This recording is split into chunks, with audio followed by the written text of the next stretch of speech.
이번 주까지 하면 대충 여러분 이전에 뭐 예를 들면 창컴이라든가 그런 데서 배웠던 기초 프로그래밍 관련한 내용들 주파가 어느 정도 끝이 날 것 같아요. 그래서 다음 주부터 이제 좀 더 본격적으로 자바를 활용해서 우리가 추가로 다뤄볼 만한, 예를 들면 지금 우리가 첫 시간부터 이클립스 통해서 골라봤었던 그 클래스라는 친구를 포함한 여러 가지 얘기들을 본격적으로 진행을 할 수 있게 될 것 같습니다. 그래서 오늘이 이제 4주 차고 데이터 코드 두 번째 시간으로 일단 준비를 해왔어요. 그래서 일단은 자, 시작하기 전에 지금 우리 이클립스 설치해서 쓰고 있잖아요. 지금 저 같은 경우도 여러분 이렇게 띄워갖고 보여드리면 글자가 그렇게 잘 보인다라고 말하긴 조금 어려울 것 같아요. 그래서 이 글자 크기를 여러분이 조절하는 방법을 .pdf 파일 맨 앞에다가 일단 비치를 해놨습니다. 그래서 이제 본인 노트북에 있는 거 글자 크기 또는 글자체를 바꾸고 싶은 친구들은 이 순서대로 진행을 하시면 돼요. 일단은 지금 프로젝터로는 저도 지금 글자 크기를 키우고 싶으니까 살짝 같이 진행을 해 보도록 하겠습니다. 그래서 자, 돋보기를 가져왔으니까 우리 지금 돋보기랑 상성도 별로 안 좋은 것 같아서, 자, 요 윈도우 메뉴 누르시면 밑에 프리퍼런시스라는 친구가 있을 것이고, 설정이란 뜻이죠.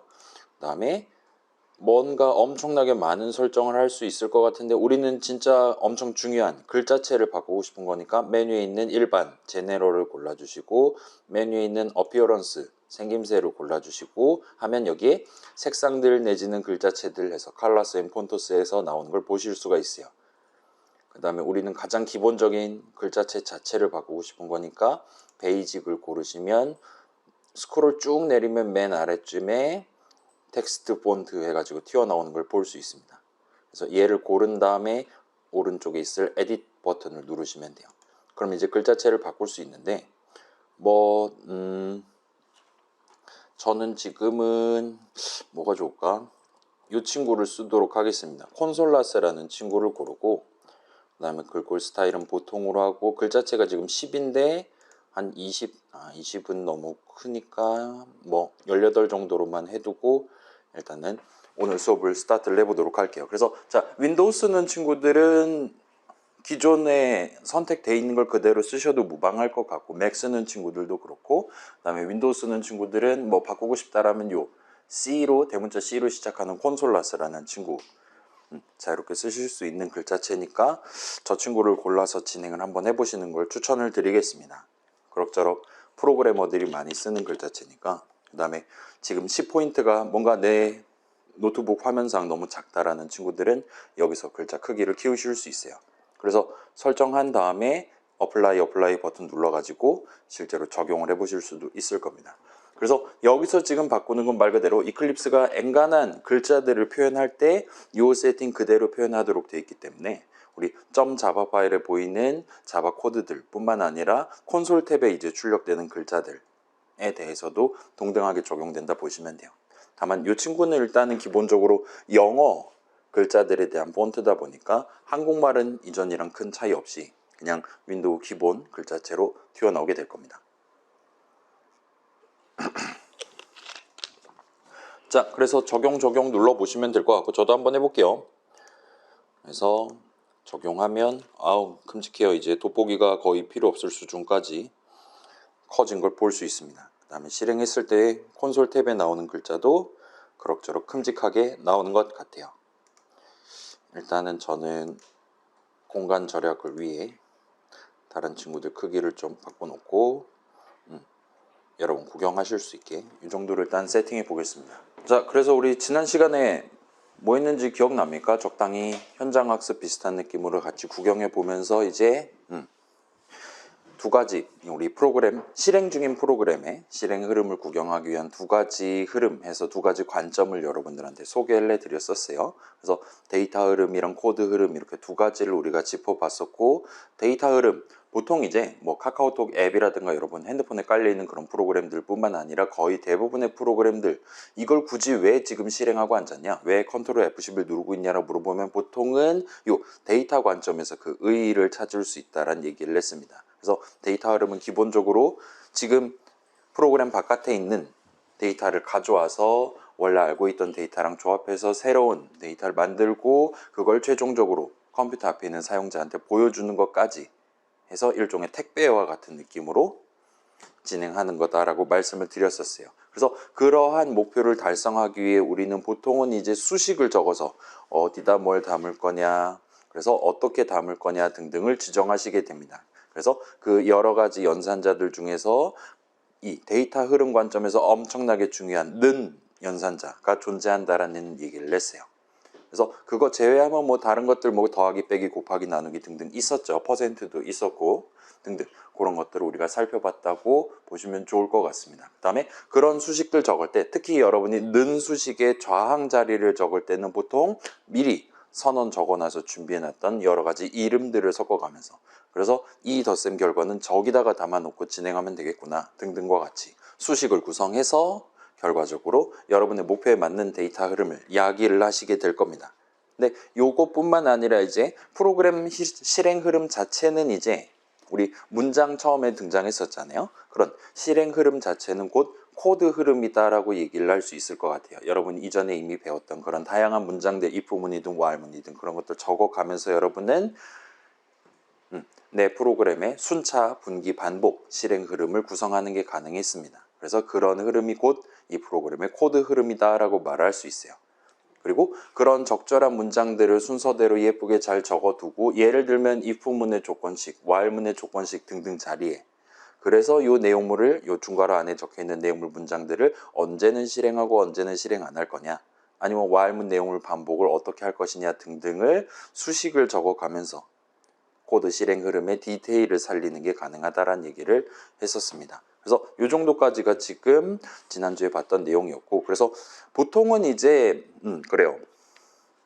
보통 이제 초급 프로그래머다라면 요 코드 흐름 부분은 다들 잘 해요. 뭐 if문 눈에 보이잖아요. while문 눈에 잘 보이잖아요. 그렇기 때문에 프로그래밍 목표가 뭐다. 예시 코드 이렇게 있었다. 이번 과제는 이거다. 하면 아 여기다 이렇게 while문 적고 그 안에 if문 2개 이렇게 적으면 되겠구만 과 같이 코드 흐름 부분에 있어서는 보통은 큰 문제 없이 진행을 하는 편입니다. 근데 그렇게 잘 적어놨다 하더라도 보통 컨트롤 F10을 누르면 한 번에 잘 실행되지는 않는 케이스가 많아요. 그래서 여러분이 지금 시점에 아마도 주지를 한다면 요 코드 흐름 부분보다는 그 이면에 있는 데이터 쪽과 관련한 데이터 흐름 쪽에 조금 더 주목을 해서 평소에 체크를 해보시는 걸 추천을 드릴게요. 그래서 걔네들 같은 경우는 일단은 물론 는 수식이라든가 이런 게 적혀 있긴 하지만 그냥 봐서는 지금 이 수식 그러니까 이름 적어놓은 변수 이름 넘버라든가 그런 것들만 봐서는 여기에 지금 내가 원하는 숫자가 잘 담겨 있냐 라는 게 눈에 잘 드러나지 않을 거란 말이에요. 일단 내가 원하는 값이 잘 들어있어야 그걸 가지고 예를 들면 조건식을 계산해서 예를 들면 내가 원할 때만 내용물 실행 예를 들면 출력 같은 거를 선택적으로 할 수 있게 되는 건데 그 .java 파일 내용물만 봐선 그게 잘 보이지 않기 때문에 여러분이 조금 더 신경 써서 아마도 확인을 하셔야 될 겁니다. 그래서 아무튼 이 두 가지 흐름은 서로 매우 밀접하게 연관되어 있다라고 얘기를 할 수가 있을 것 같아요. 그래서 이 정도를 일단 지난 시간에 구경을 해봤었고 이번 시간에는 그래서 남은 부분 두 번째 그래서 방금 말씀드렸던 그 두 가지 흐름을 구사하는 여러분의 능력을 살짝만 더 확장하기 위한 새로운 방안 사실은 우리가 이미 알고 있는 방안 하나를 다시 한번 짚어보고 복습을 끝을 내려고 하고 있습니다. 그래서 간단한 실습 저랑 같이 진행해보고 이 후반부에 최종 목표를 하나를 지금 준비를 해놨어요. 그걸 같이 한번 도전을 해보도록 하겠습니다. 그래서 자 바로 시작해 봅시다. 그래서 이번에는 맨 땅에서 여러분 자바 프로젝트 만들어서 진행하는 게 아니라 제가 미리 코드를 몇 개 적어온 거를 지금 LMS에다가 압축을 해서 올려놨어요. 그거를 여러분의 이클립스에 제가 만든 자바 프로젝트를 임포트를 하는 방법을 소개를 해드리도록 하겠습니다. 그래서 여러분 이클립스에 띄워놓고 저랑 같이 살짝 구경해 보면서 앞부분을 진행을 해볼게요. 그래서 순서는 대충 이 정도가 될 것 같아요. 그래서 .pdf 파일 다운로드한 친구들은 요거 보고 진행하시면 될 것 같고 일단 이 프로젝트에서는 저도 지금 임포트를 해야 되니까 여기서 같이 구경을 해보면 될 것 같습니다. 일단 지금 여기 패키지 익스플로러 왼쪽에 있잖아요. 그래서 이 패키지 익스플로러에 지금 아마도 자바 프로젝트가 총 3개가 들어가 있을 겁니다. 그 다음에 프로그램.java 해가지고 파일 한두 개 여러 개가 열려 있을 수도 있고 얘네들은 다 예전 프로젝트 거니까 일단은 귀찮으니까 미리 닫아주시고, 그 다음에 패키지 익스플로러 지금 보면 비어있는 허연 부분이 있잖아요. 여기를 적당히 오른쪽 클릭을 하면 이렇게 비행기 착륙하는 것 같은 아이콘에 임포트 점점점 메뉴가 있는 걸 보실 수 있어요. 누르시면 임포트를 하는 방법이 무궁무진합니다. 우리는 일반적인 자바 프로젝트를 임포트 할 거기 때문에 메뉴에 있는 일반 누르시고, 그 다음에 여러분 그 .zip 파일을 다운로드 하시기는 했는데, 그렇기는 하지만 걔는 지금 제가 만들어 둔 자바 프로젝트를 압축을 해둔 거란 말이에요. 그래서 아카이브 파일일 것 같아 보이긴 하지만 그 아래에 있는 제가 미리 만들어 놓은 프로젝트를 여러분의 워크스페이스로를 의미하는 두 번째 거를 골라주시면 됩니다. 그러면 이제 제가 만든 프로젝트가 어디 있습니까? 압축 파일 안에 있다. 셀렉트 아카이브 파일 눌러주시고 찾아보기에서 여러분이 다운로드 해둔 그 폴더, 저는 지금 바탕화면에 올려놨어요. 이런 식으로 이 압축 파일을 여러분이 수동으로 풀지 말고 압축 파일 그대로 선택을 하시면 됩니다. 그래서 여러분이 잘 선택했다면 이런 식으로 이 안에 들어있는 자바 프로젝트 목록을 띄워줘요. 그래서 제가 만들어 놓은 4주차 예시라는 프로젝트가 보이고, 이게 체크박스가 체크가 돼 있다면 엔터키를 치면 임포트가 끝이 날 겁니다. 근데 이게 체크가 안 되는 친구들도 중간에 생길 수 있어요. 일단은 오늘은 거의 다 성공할 거니까 일단 오늘은 이대로 넘어가고, 혹시나 나중에 내가 이거 인풋가 잘 안 된다라면 저한테 도움을 요청해 주시면 방법을 알려드리도록 하겠습니다. 아무튼 체크가 잘 돼 있다면 엔터키를 치시면 돼요. 그러면 여러분의 이클립스의 패키지 익스플로러에 제가 미리 만들어 놓은 w4_yes이라는 자바 프로젝트가 보이기 시작할 거예요. 이런 식으로 뜨면 성공입니다. 자, 앞으로도 동등한 느낌으로 임포트 할 테니까 혹시 지금 나 잘 안 된다 혹시 있습니까? 도움이 필요하다. 그래서 슬라이드로 한번 돌아가 볼게요. 그래서 이렇게 임포트 하시면 되고, 앞으로도 동등한 느낌으로 하시면 될 것 같아요. 지금은 w4_yesi 라는 자바 프로젝트를 임포트를 했고, 잘 안 된다면 언제든지 도움을 요청해 주시면 좋겠습니다. 그래서 혹시나 이제 이런 상황이 있을 수 있어요. 이게 패키지 익스플로러에 적혀 있는 이 자바 프로젝트 이름들은, 그러니까 동일한 이름의 자바 프로젝트를 여기다가 여러 개를 띄워두는 건 기본적으로 막혀 있습니다. 그렇기 때문에 이미 이 예시라는 프로젝트가 있는데 내가 또 임포트를 하려고 하면 그때 이제 체크가 안 될 거예요. 그래서 여러분이 혹시나 나 이거 망했어, 처음부터 초심으로 돌아가서 다시 해야지 라고 마음 먹는다면 제가 이건 보여드릴게요. 이제 우리 국민 단축키 딜리트를 누르면 아마 제거가 될 거잖아요. 딜리트를 누르면 이런 식으로 우리한테 물어봅니다. 네가 고른 개를 우리 워크스페이스에서 빼버릴까 하고 물어보는데, 체크박스를 하나를 보여줘요. 이 체크박스를 누른 채로 엔터를 쳐야 진짜로 워크스페이스 폴더에서 빼서 휴지통으로 보내줍니다. 그러지 않고 그냥 OK를 누르면 이 폴더 자체, 그러니까 이 자바 프로젝트가 원래 담겨 있었던 C 드라이브의 폴더 자체는 남아있고 패키지 익스플로러에서만 제거를 해줘요. 근데 그렇게 되면 임포트를 하려면 거기에 동일한 이름의 폴더가 없어야 된단 말이에요. 패키지 익스플로러에는 안 보이지만 C 드라이브에 남아있다면 그땐 이제 임포트가 안 되게 됩니다. 나는 임포트 하려고 딜리트를 눌렀음에도 불구하고요. 그래서 여러분이 혹시나 지우려고 한다면 꼭 이걸 체크하고 OK를 눌러주시기만 하면 큰 문제 없이 진행을 하실 수가 있을 거예요. 나중에 수동으로 지워야 될 수 있는데 그때는 아마도 제 도움이 필요할 것 같으니까 도움을 요청을 해주시면 좋겠습니다. 아무튼 그래요. 자, 그래서 저랑 같이 이 프로젝트 내용을 살짝 같이 구경을 해보고 오려고 하고 있습니다. 그래서 평소처럼 더블 클릭해서 열면 program.java라는 친구가 있을 거예요. 열어봅시다. src 뭔가 한 다음에 program.java 열어보시면 글자 커서 좋네요.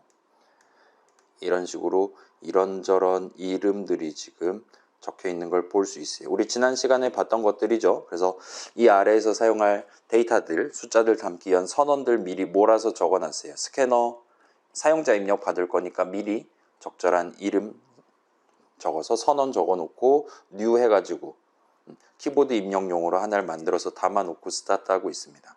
그 다음에 이제 데이터 흐름 관점에서 일단은 사용자로부터 숫자 하나를 입력을 받아서 인풋에다가 담아두고 있어요. 그 다음에 받아온 데이터랑 원래 알고 있던 데이터랑 조합을 해서 새로운 데이터를 만드는 부분을 두 가지를 일단은 마련을 해놨습니다. 그 중에 하나는 지금 미리 제가 자바의 if문을 써서 구성을 해놨어요.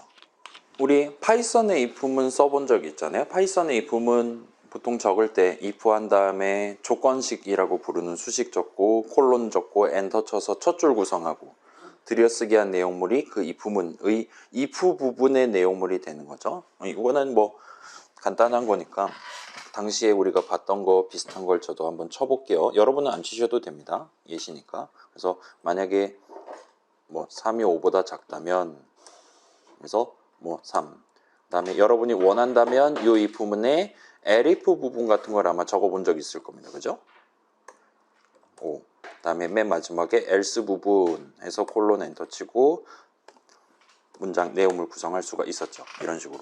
그래서 파이썬 동네에서는 이런 식으로 뭔가 위에서 아래로 길다랗게 마치 진해 같은 느낌으로 일단 if문이니까 if 부분은 있어야 되고 elif 부분은 없거나 하나 있거나 여러 개 있어도 되고 else 부분은 없거나 하나 있으면 된다. 그런 식으로 여러분 써본 적 있을 거예요. 근데 이제 우리가 쓰는 자바라든가 C라든가 그런 동네에서는 지금 봤던 elif 부분 같은 건 없고 자바의 if문은 이런 느낌으로 적습니다. 일단은 생김새 비슷하죠. 우리 while문 자동 완성 당해봤으니까 이제는 좀 익숙하죠. 그래서 if 적고 괄호 적고 요 괄호 안에 수식 적고 그 다음에 내용물은 중괄호로 이렇게 묶어서 표현을 하는 편입니다. 그 다음에 이 if문은 지금 else 부분이 같이 붙어 있는 거예요. if 부분 뒤에. 그 다음에 else 부분은 붙여도 되고 안 붙여도 되고 그 다음에 if 그러니까 파이썬이랑 다르게 if 부분 바로 뒤에 elif라든가 그런 걸 붙인다든가 하는 건 안 된다고 보시면 될 것 같아요. 대신에 이제 파이썬 동네랑 다르게 자바 동네는 들여쓰기를 막 깐깐하게 챙기거나 하지 않는단 말이에요. 이건 저만 칠게요. 여러분이 원한다면 else if 점점점 한 다음에 이런 느낌으로 딴 거 적고 뒤에 또 else 적고 이런 식으로 진행을 하실 수 있기 때문에 굳이 elif 부분이란 거를 도입을 하지 않았다고 보시면 됩니다. 아무튼 여기서는 지금 사용자가 입력한 값이 담겨있는 수식 input이랑 그다음에 0이랑 비교를 해서 결과적으로는 absolute number of input이라는 엄청 긴 이름 자리에다가 사용자가 입력한 값에 대한 절대값을 담도록 지금 구성을 해둔 거예요. 만약에 음수면 부호를 바꿔서 담고 양수면 부호를 바꾸지 않고 담도록 는 수식을 각각 서로 다르게 구성을 해놨습니다. 그래서 요거랑 비슷한 느낌으로 지금 한번 새로운 목표로 우리가 도전을 해보려고 그 아래에다가 주석을 지금 적어놨다 보시면 될 것 같아요. 여기는 지금 next even number of input이라는 이름 자리에다가 사용자가 입력한 수가 만약에 홀수라면 그거보다 1 큰 숫자를 담고 만약에 짝수라면 그 숫자를 있는 그대로 여기다가 담도록 그렇게 분기를 적용을 해서 데이터 흐름을 한번 구성을 해보려고 하고 있어요. 근데 지금 보시면 자 봐봐요. 지금 보시면 우리 주석 이런 식으로 보통 이클립스가 녹색으로 글자를 표시를 해줬었는데 이 아래에 있는 TODO라고 적혀있는 요 네 글자는 지금 자세히 보시면 약간 색상이 다르게 나오는 걸 볼 수 있어요. 약간 푸르딩딩한 느낌으로 지금 나오고 있습니다. 그 다음에 왼쪽 보시면은 요 TODO가 적혀있는 줄 왼쪽에 약간 클립보드 같은 느낌으로 아이콘을 지금 하나를 만들어 놨어요. 체크마크가 적혀있고 그 다음에 오른쪽을 보시면 이제 여기는 이제 오류가 나거나 하면 빨간색으로 칩을 넣어주고 등등등을 해주는 동네인데 여기도 지금 파란색으로 칩 하나가 지금 박혀 있는 걸 보실 수가 있습니다. 그래서 얘를 누르거나 하면 이 투두라는 게 적혀 있는 이 부분 주석 내용으로 여러분이 점프를 해보실 수가 있을 거예요. 나중에 이제 우리 수업용 과제가 출제되거나 아니면 게임용 라이브러리 예시 파일 같은 게 나가면 거기에 이제 여기저기에 일단은 그 내용까지 가게 되면은 여러분들한테 전달하는 점 자바 파일이 하나로 끝나는 게 아니라 엄청 많이 등장할 수가 있어요. 그다음에 당연히 줄수도 엄청 길어질 겁니다. 그런 상황에서 여러분이 방황하지 않을 수 있도록 지금 예시에서는 이 부분 위주로 당신이 접근하시면 됩니다. 와 같이 이런 투두를 적어서 여러분이 좀 더 쉽게 찾아보기를 하실 수 있도록 그렇게 만들 예정이라 보시면 좋을 것 같아요. 자, 아무튼 우리 목표를 여기서 한번 직접 도전을 해보도록 합시다. 그래서 우리 기억나나요? 단축키 Alt, Shift, G를 누르면 그 굳이선다 문제 튀어나온 적 있잖아요. 그 다음에 여러분이 원한다면 while 키워드 적고 컨트롤 스페이스를 눌러서 자동 완성을 당하는 것도 가능했었죠. 이 부분도 그거랑 비슷한 느낌으로 진행을 해보실 수가 있습니다. IF 적고 컨트롤 스페이스 누르면 뭔가 선택지를 4가지 정도를 자동 완성용 선택지를 제공을 하는 것 같아요. 우리는 지금은 뭐 그냥 해보는 거니까 바로 엔터를 쳐서 가장 간단한 버전을 한번 자동 완성 당해보도록 합시다. 그러면 당연스럽게도 보통 이 부분 적는 사람은 그 이 부분의 디테일에 해당하는 조건식을 지금 이런 상황에서만 내가 이 내용을 실행하고 싶어 라고 생각하고 있을 테니까 조건식을 바로 지정을 해보시면 될 것 같아요. 그래서 우리는 지금 홀수냐 짝수냐가 이슈입니다. 뭐가? 인풋에 담겨 있는 값, 달리 말하면 사용자가 고른 숫자가 따라서 수식 인풋을 계산한 결과값을 2로 나눈 나머지가 0이냐 그렇지 않냐로 재면 될 것 같아요. 그래서 2로 나눠 떨어진다라는 건 짝수고 그렇지 않은 건 홀수니까요. 지난주에 우리 음수 빌런들이 있을 수도 있다는 얘기했잖아요. 그래서 나머지는 일단 자바 같은 경우는 나머지가 1일 수도 있고 마이너스 1일 수도 있습니다. 아무튼 둘 다 홀수가 맞으니까 여기서는 짝수가 맞냐를 가지고 일단 조건식을 적어 볼게요. 그러면 짝수가 맞다면 이 중괄호 안에 여러분이 적는 문장들을 실행하게 될 겁니다. 그 다음에 홀수일 때도 우리는 뭔가 작업을 해야 되니까 그 중괄호 뒤에다가 엔터 치고 else 한 다음에 역시나 컨트롤 스페이스 하면 else 부분을 좀 더 쉽게 자동 완성을 하실 수가 있어요. 그래서 지금 위에 부분이 지금 우리가 넣는 0 해놨으니까 짝수일 때 위에 거, 홀수일 때 아래 거를 할 겁니다. 일단은 지금 아마도 더 복잡한 홀수 버전을 먼저 한번 해볼게요. else 부분 내용물은 지금 인풋에는 홀수가 담겨 있어요. 근데 그거보다 크거나 같은 그거보다 크거나 같은 가장 작은 짝수를 담아야 됩니다. next even number니까요. 그렇다 보니까 홀수니까 플러스 1을 해서 담으면 됩니다. 그래서 지금 당장 우리가 적어야 되는 건 그 플러스 1 해서 다시 담는 데이터 흐름을 발생시키기 위한 는 수식을 적어야 돼요. 여러분 지금 예상하는 것보다 프로그래밍 할 때 훨씬 더 많은 는 수식을 적게 될 겁니다. 근데 지금은 우리가 는 왼쪽에다가 제가 정한, 여러분이 정한 게 아니라 제가 정한 next, even, number of input이라는 엄청나게 긴 이름을 지금 제대로 적어야지만 우리 목표를 달성할 수가 있는 상황이에요. 그걸 감안해서 자 이클립스 같이 좀 더 큰 프로그램 만들기 위한 개발 환경들은 보통 요건 같이 해봅시다. 대충 맨 앞 글자 소문자 n이랑 그 다음에 대문자에 해당하는 그 다음에 n 정도까지만 적고 그 다음에 컨트롤 스페이스를 한번 눌러보세요. 누르면 놀랍게도 지금 우리가 적을 수 있는 이름들 중에 n으로 시작하고 중간중간 대문자 대문자 n이 적혀 있는 이름 목록을 띄워줍니다. 그래서 여간하면 한 3글자 정도까지만 적으면 여러분이 내가 지금 적고 싶었던 바로 그 이름을 목록의 맨 위에다 띄워보는 게 가능할 거예요. 그럼 바로 엔터키를 치시면 저 길다란 이름을 3번만 타자를 해서 성공적으로 오타 내지 않고 작성하는 게 가능합니다. 그래서 여기다 담는 게 목표고 우리는 지금 인풋에 담기는 홀수에 1을 더해서 다시 담아주면 돼요. 그 다음에 이걸 이제 복사 붙여넣기 하면 되겠죠. 위아래 화살표로 해서 복사 붙여넣기 하고 여기서는 짝수니까 굳이 더할 필요가 없어요. 0을 더해서 다시 담아주면 될 겁니다. 아니면 덧셈식을 아예 날려버리고 인풋을 그대로 담도록 해도 물론 상관없겠죠. 대충 됐다 싶으면 컨트롤 F11 눌러서 저장하고 한번 실행해 보세요. 콘솔 탭에 이제 깜빡거리게 될 텐데 여러분이 아무 숫자나 딱 입력했을 때 그 숫자에 대한 절대값이랑 걔보다 크거나 같은 가장 작은 짝수가 성공적으로 출력된다면 성공입니다.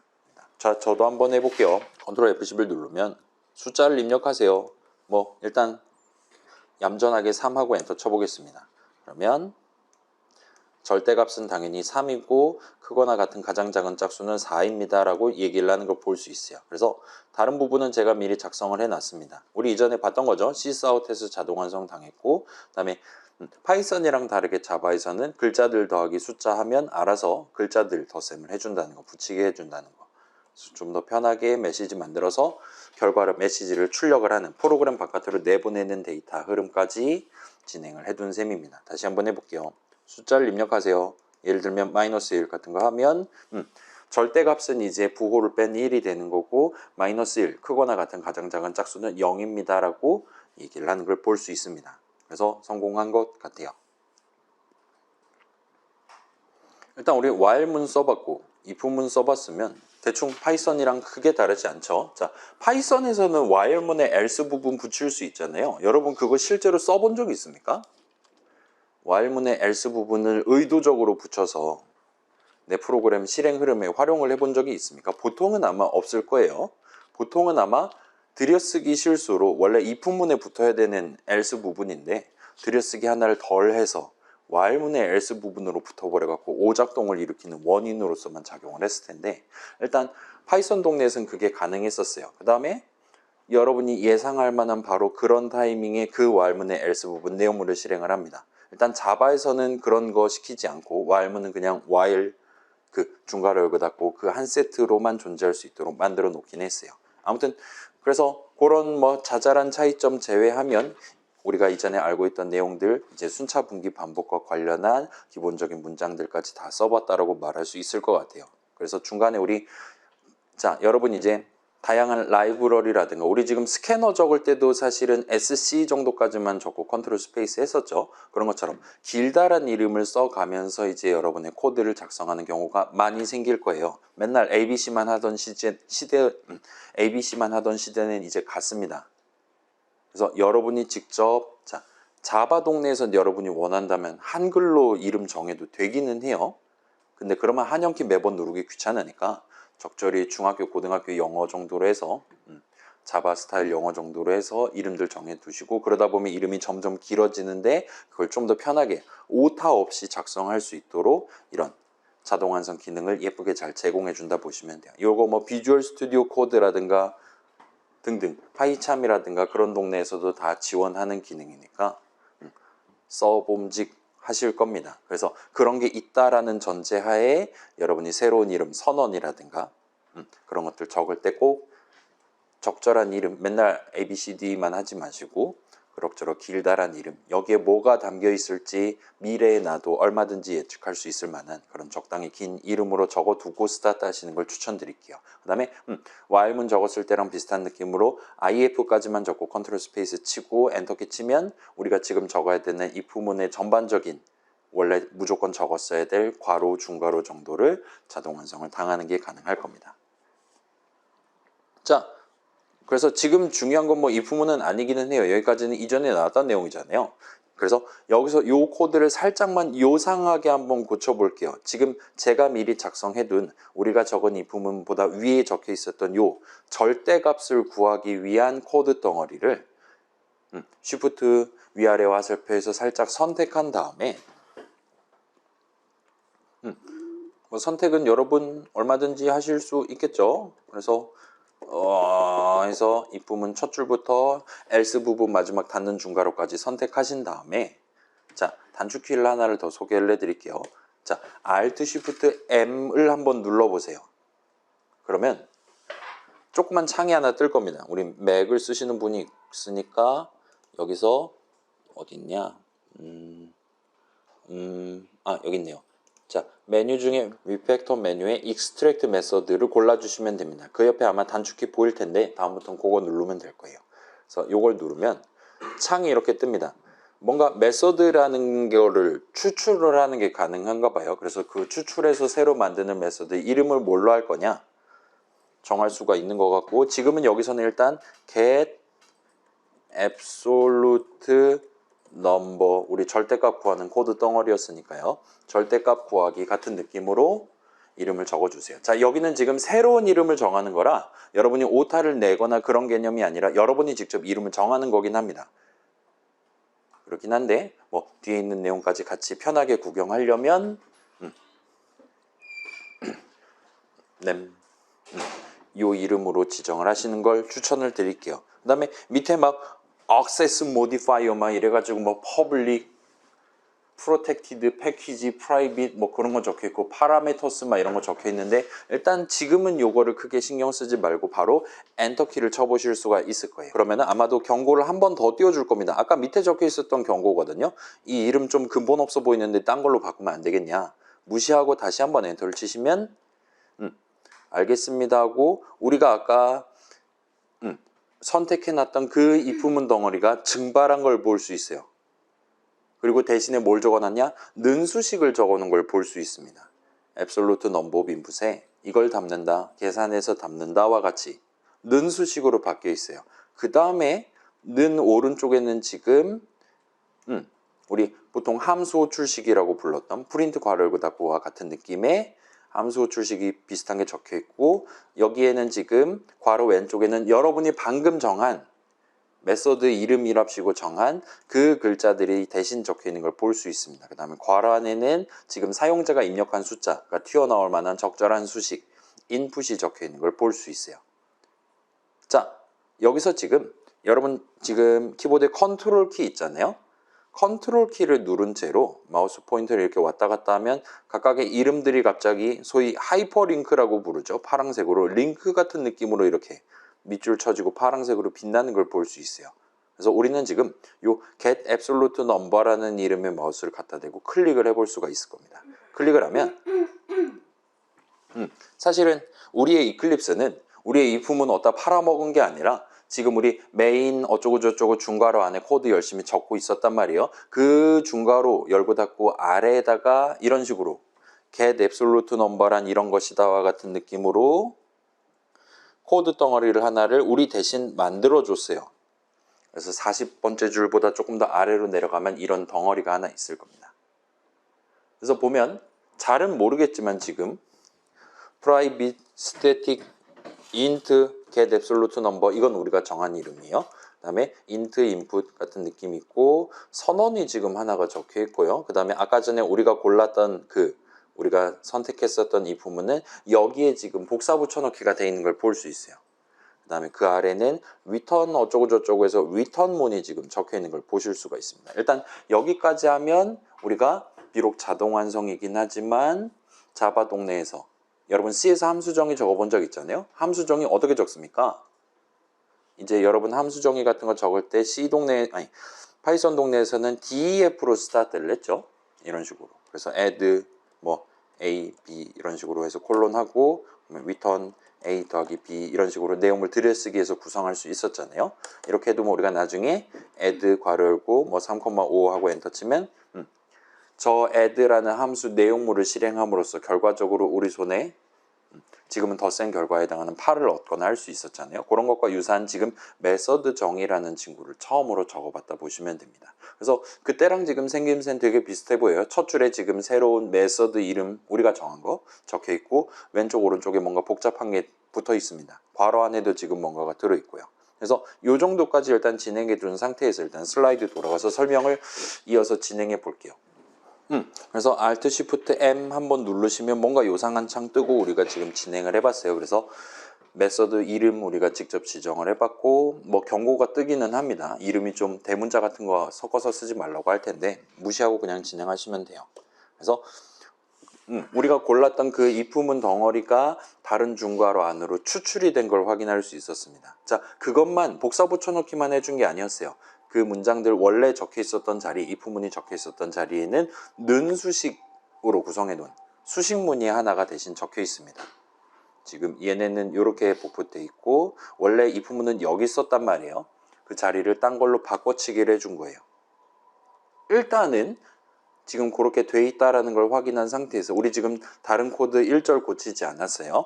이 상태에서 바로 컨트롤 F10을 눌러서 이 새로운 버전의 자바 프로그램 실행해보고 예를 들면 뭐 -5 같은 걸 입력했을 때 아까 전이랑 동등한 결과가 나오나를 여러분이 한번 확인을 해보실 수 있을 거예요. 자, 아까 전이랑 동등하게 절대값 제대로 잘 나오고 있고요. 그 다음에 크거나 같은 가장 작은 짝수 -5보다 1만큼 큰 -4가 성공적으로 나오는 걸 확인해 보실 수 있을 겁니다. 그래서 지금 중요한 데이터 흐름 사용자로부터 입력받아서 만약에 부호를 바꿔야 된다면 바꾸고 결과적으로 사용자한테 출력하는 이 기본적인 데이터 흐름이 아까 전이랑 동등하게 지금 흘러가고 있다는 걸 목격했다면 성공인 거예요. 그래서 그걸 토대로 우리가 지금 이렇게 추출 전과 후가 데이터 흐름 관점에서 동등하다. 그 다음에 코드 흐름 관점에서도 기본적으로 동등하다라는 걸 놓고 지금 이 추출된 버전의 의미를 우리 대신 자동 완성해준 요 여러 가지 코드들의 의미를 다시 한번 복습을 해볼 수가 있을 겁니다.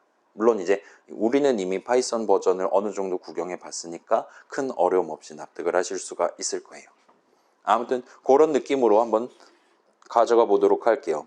자, 그래서 일단은 지금 원래 if문 적혀 있던 자리는 는수식 한 다음에 세미콜론 찍어서 문장을 적어놨어요. 그 다음에 뭔가 추출된 곳 위아래에는 뭔가 복잡한 첫 줄이랑 선언 하나랑 그 다음에 밑에는 위턴문 하나가 지금 자동 완성되어 있는 걸 볼 수가 있었습니다. 그래서 지금 이 프로그램 실행하면 이전이랑 동등한 흐름, 데이터 흐름과 코드 흐름이 지금 발생하고 있고 지금 여기 추가로 적혀 있는 그러니까 이클립스가 우리 대신에 여기저기에 배치해둔 저 글자들, 저 문장들, 선언들은 전부 다 이전 버전이랑 동등한 느낌으로 동등한 코드 흐름, 동등한 데이터 흐름을 발생시키기 위해 필수 불가결한 내용물들을 적어놨다라고 말할 수 있을 거예요. 굳이 이클립스가 사족을 붙이거나 하진 않았을 거라는 겁니다. 이전이랑 동등하게 흘러가기 위해 저런 내용들을 각각의 자리에 본인이 직접 생각해서 필요하니까 붙여놨다라고 말할 수가 있을 것 같아요. 그래서 조금씩 정리를 해봅시다. 자, 일단 메서드라는 단어가 튀어나왔습니다. 메서드는 영어로 메서드라고 불러요. 무슨 뜻입니까 이게? 함수는 무슨 뜻입니까 여러분? 파이썬에서 함수 써봤잖아요. 펑션은 무슨 뜻입니까?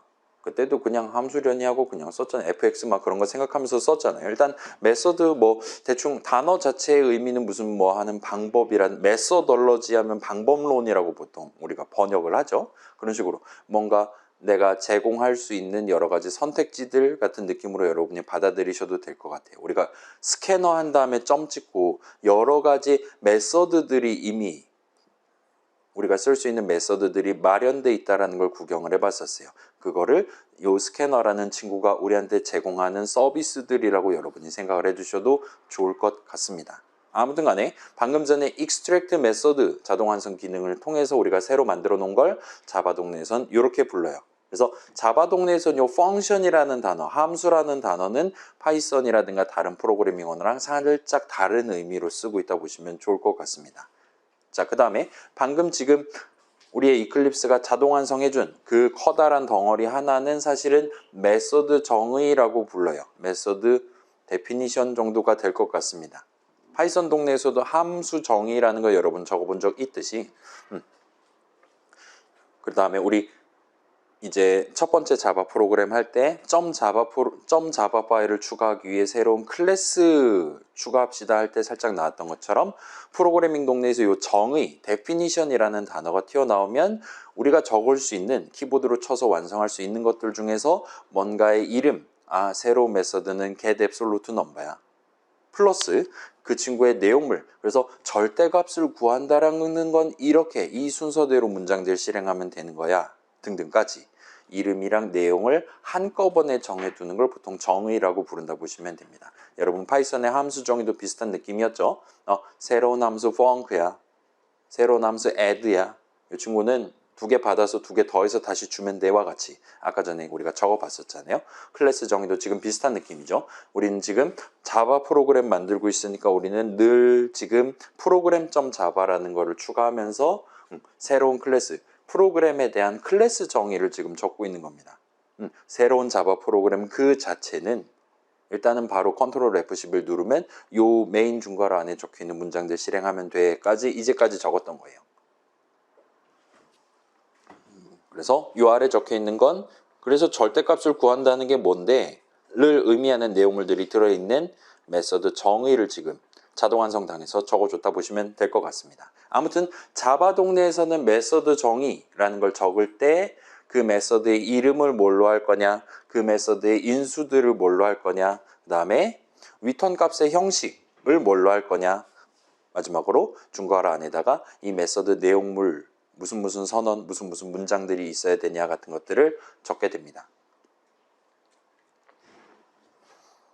그래서 이 정도로 해두고요. 자, 방금 자동 완성 당했던 메서드 정의예요. 이걸 잘 구경을 해보시면 지금 보시면 첫 줄에 메서드 이름은 get absolute number입니다. 그 다음에 이 괄호 안에 이제 보통 이제 파이썬 같은 경우는 방금 전처럼 a, b 이런 식으로 그냥 인수 이름만 정하면 됐어요. 근데 자바 동네는 이 이름을 나중에 어떤 용도로 쓸 거냐를 같이 정해야 되는 동네라고 얘기했잖아요. 그래서 우리가 선언을 적는다 그랬죠.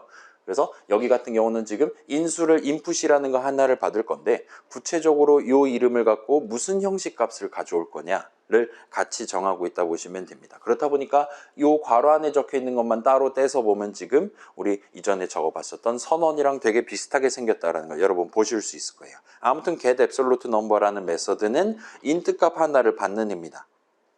그 다음에 요 메서드 이름 왼쪽 보시면 여기 또 인트가 적혀 있죠. 인트 값 하나를 받아서 최종적으로 인트 값 하나를 리턴하는 친구입니다 라고 지금 정해 놓은 셈이에요. 괜찮아요? 뭐 그럴 수도 있죠.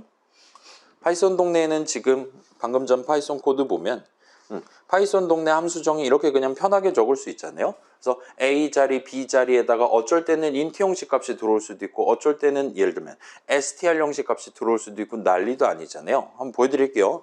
이 친구 지금 숫자 덧셈만 하는 게 아니라 여러분이 원한다면 글자들 두 덩어리를 집어넣으면 그걸 두 개를 더해서 리턴을 해줄 수도 있는 애입니다. 파이썬 동네는 이런 식으로 좀 더 형식과 관련해서 뭐라 그래야 될까요? 되게 루즈한 느낌의 프로그래밍 언어라고 말할 수가 있어요. 그게 항상 좋은 건 절대 아니긴 합니다. 하지만 아무튼 아무 형식 값이나 다 집어넣을 수 있어요. 각각의 인수 자리에.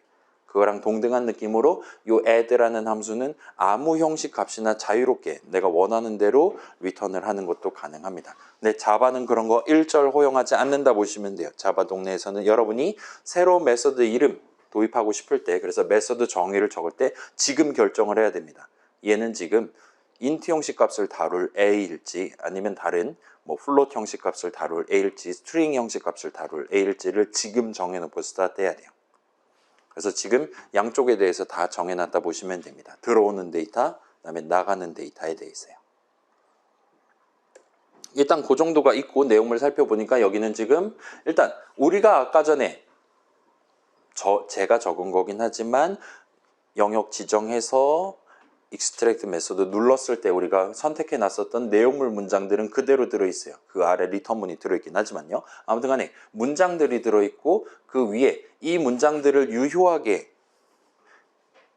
사용하기 위한 유효하게 적을 수 있도록 적절한 선언까지 지금 자동 완성을 해준 걸 볼 수 있어요. 그래서 이 아래는 지금 는수식 왼쪽에 absolute number of input이라는 이름을 적어놨었단 말이에요. 그 이름을 유효하게 쓰기 위한 적절한 저거 지금 int 형식 값 다루고 있는 거니까 int absolute number of input 세미콜론에서 선언을 여기다가 도 적어둔 걸 보실 수가 있습니다.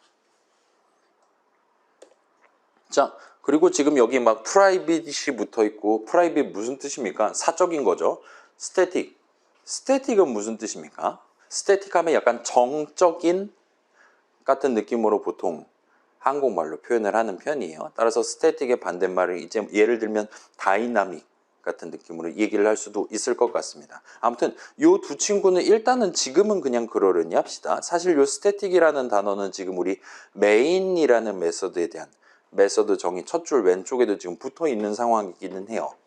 거긴 비록 프라이빗이 아니라 다른 게 붙어 있긴 하지만 아무튼 얘네들은 나중에 다시 한번 살펴볼게요. 그러려니 하고 넘어가면 될 것 같습니다. 그래서 방금 봤던 요 메서드 정의 자동 완성 당한 거랑 원래 if은 적혀 있었던 자리에 대신 적어준 요 는수식에 세미콜론 붙여놓은 거랑 같이 한번 들고 와 봤어요. 여기서 한번 흐름을 조금만 더 체크를 해보면 대충 복습이 끝이 날 것 같습니다. 그래서 자 지금 이 문장, 저 수식문은 원래 if문 적혀 있던 자리에 대신 적혀 있어요. 그 if문은 메인 정의 중괄호 안에 적혀 있었습니다. 따라서 프로그램 실행하는 도중에 잠깐만 보여드릴게요. 우리가 컨트롤 F11 누르면 일단은 준비를 하고요. 그 다음에 사용자로부터 데이터, 숫자 하나를 입력을 받고요. 그 다음에 가장 먼저 그 다음에 데이터를 조합하기 위해 새로운 데이터 만들기 위해 여기서 이제 if문을 실행하기 시작했어요. 그리고 그 동등한 위치에 지금 이 수식문이 지금 적혀 있는 겁니다. 그래서 절대값 구해서 담은 다음에 짝수 구해서 담은 다음에 최종적으로 그 두 가지 데이터, 새로 계산한 데이터를 섞어서 메시지를 출력하고 있어요. 그래서 지금 기본적인 실행 흐름은 아까랑 동등합니다. 그래서 지금 보면 그래요. 요거를 지금 설명을 해드릴게요. 소개를 해드릴게요. 여러분 지금 보면 아까 전에 컨트롤 키를 누른 채로 이름 막 클릭할 수 있고 막 그랬잖아요. 그거랑 유사한 느낌으로 여러분이 어떤 이름에 대고 클릭을 해보는 게 가능합니다. 이런 식으로. 커서를 갖다 대보는 게 가능해요. 그러면 지금 보면 뭔가 이름의 음영 처리를 지금 해주는 걸 보실 수가 있어요. 그렇죠? 막 왔다 갔다 하죠. 지금 인풋도 그렇고. 그래서 지금 아마도 밝기가 조금 애매해서 잘 안 보일 수도 있는데, 자 봐봐요. 지금 get absolute number 클릭했을 때는 오른쪽 보시면 칩이 이런 식으로 박혀 있는 걸 볼 수 있어요. 회색 칩입니다. 되게 잘 안 보이는 회색 칩이에요. 아마 여러분 모니터로 보는 게 차라리 편할 겁니다. 그 다음에 인풋을 커서를 갖다 댔을 때는 이런 식으로 노란색 칩이랑 회색 칩들이 아까랑 다른 위치에 박혀 있는 걸 보실 수가 있어요. 그래서 지금 보면 이 인풋이라는 이름이랑 이에 대한 선언이 지금 어디에 적혀 있냐가 나오고 이 동일한 이름을 어디에서 지금 사용하고 있나를 우리한테 보여준다 보시면 됩니다. 그래서 인풋은 저 맨 꼭대기에 선언돼 있고요. 그래서 얘는 int 값 하나 다루기 위한 이름으로서 지금 선언 적혀 있고요. 그 다음에 여기서 쓰이고 있어요 하는 걸 볼 수 있어요. 자, 인풋에 커서를 갖다 댔을 때를 보시면 지금 잘 보면 음영으로 처리를 해주고 있단 말이에요. 저 5글자에. 근데 색상이 다르다라는 걸 여러분 눈치를 챌 수 있을 거예요. 인풋 같은 경우는 여기서 색상이 다릅니다. absolute number of input 같은 경우는 지금 여기 있고 이 아래에 약간 누런 느낌으로 음영 처리를 해주고 있어요. 다른 곳은 여기는 지금 일반적인 회색이고요. 그 다음에 next even number도 비슷한 느낌으로 노란색 있고 그냥 노말 회색도 있는 것 같아요. 그래서 이런 느낌으로 구경을 해볼 수가 있는데, 자 과연 이게 뭐를 의미하는 걸까요? 어떤 건 노랗게 칠해주고 어떤 건 그냥 일반으로 칠해줍니다. 저 노란색으로 칠해준다는 거의 의미가 뭘까요?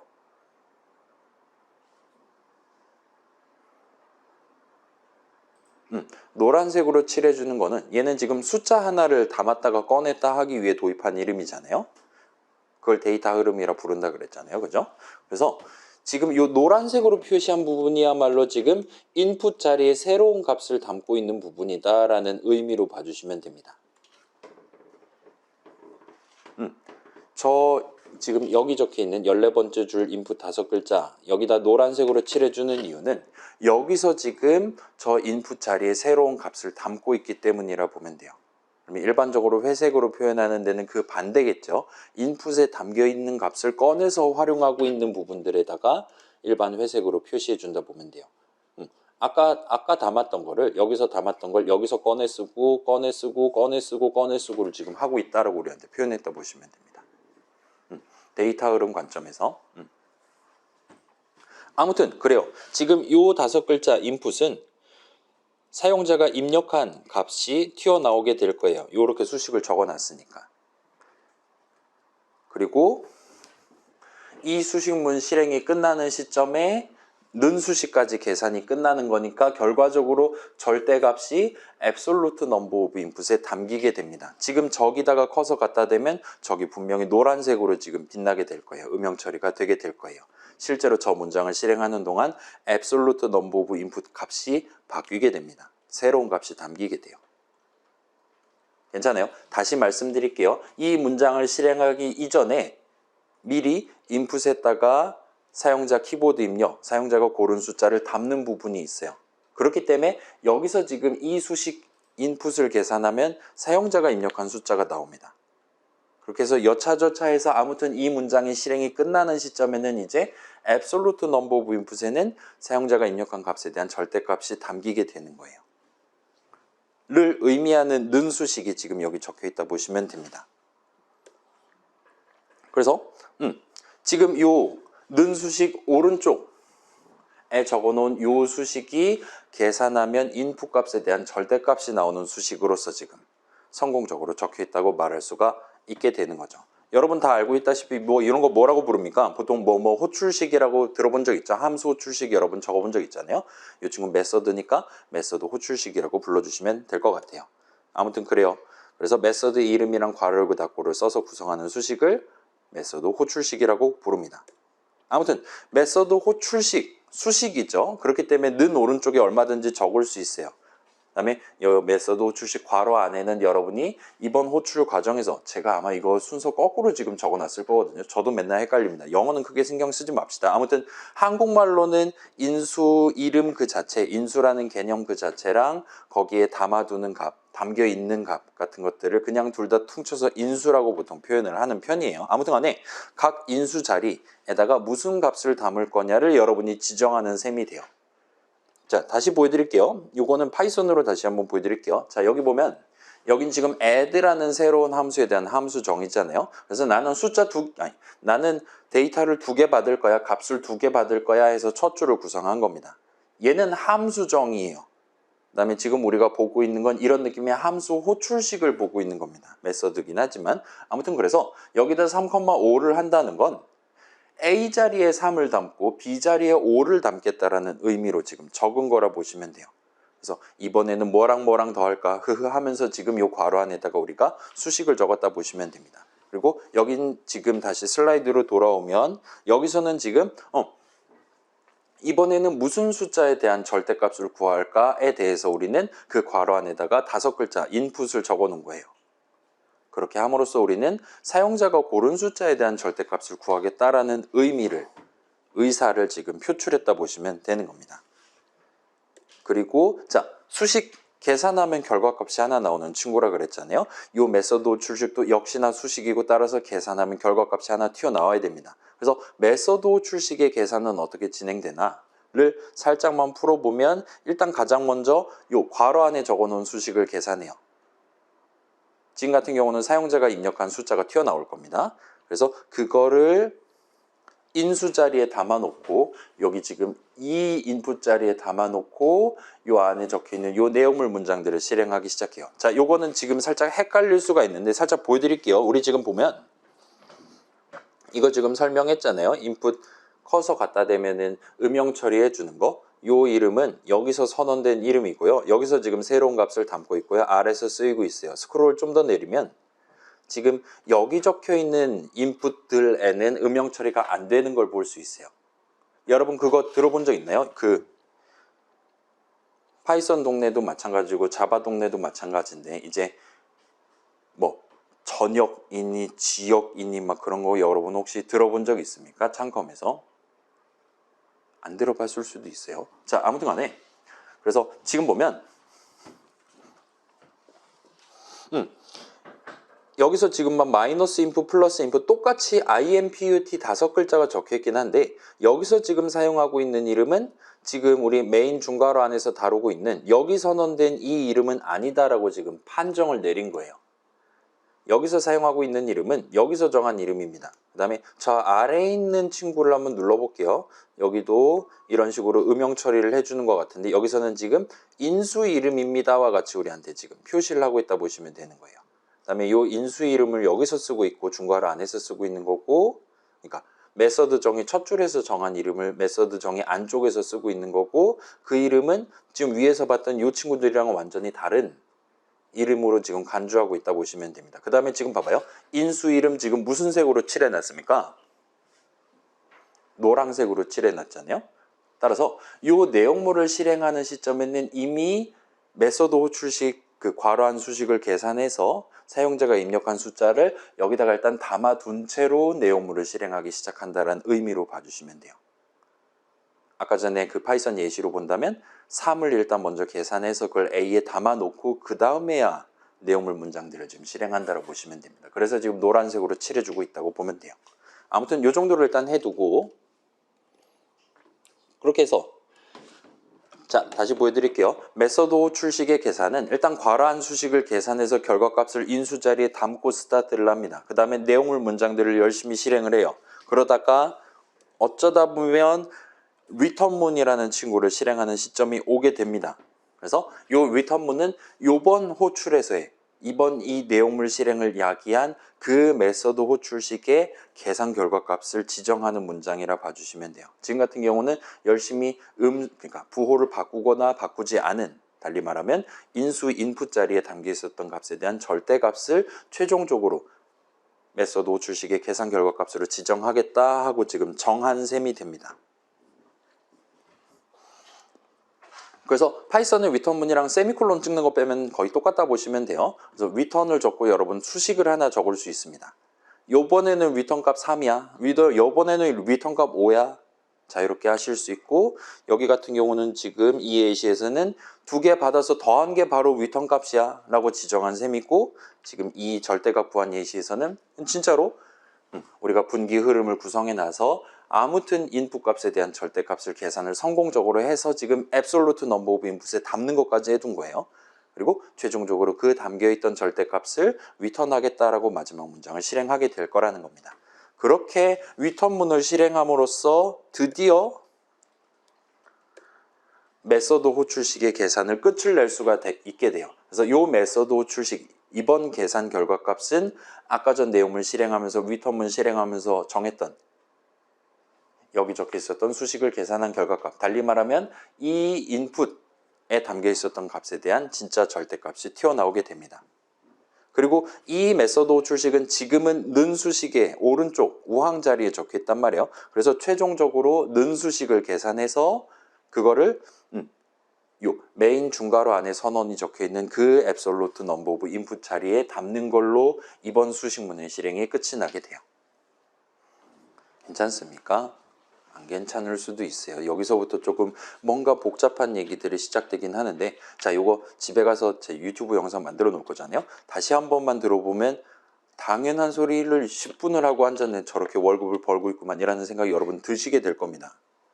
아무튼 이렇게 함으로써 결과적으로 absolute number of input의 절대값이 담기게 되는 거고, 나중에 그걸 이제 시스아웃으로 출력하는 부분까지 성공적으로 데이터 흐름을 발생시킬 수 있게 되는 거죠.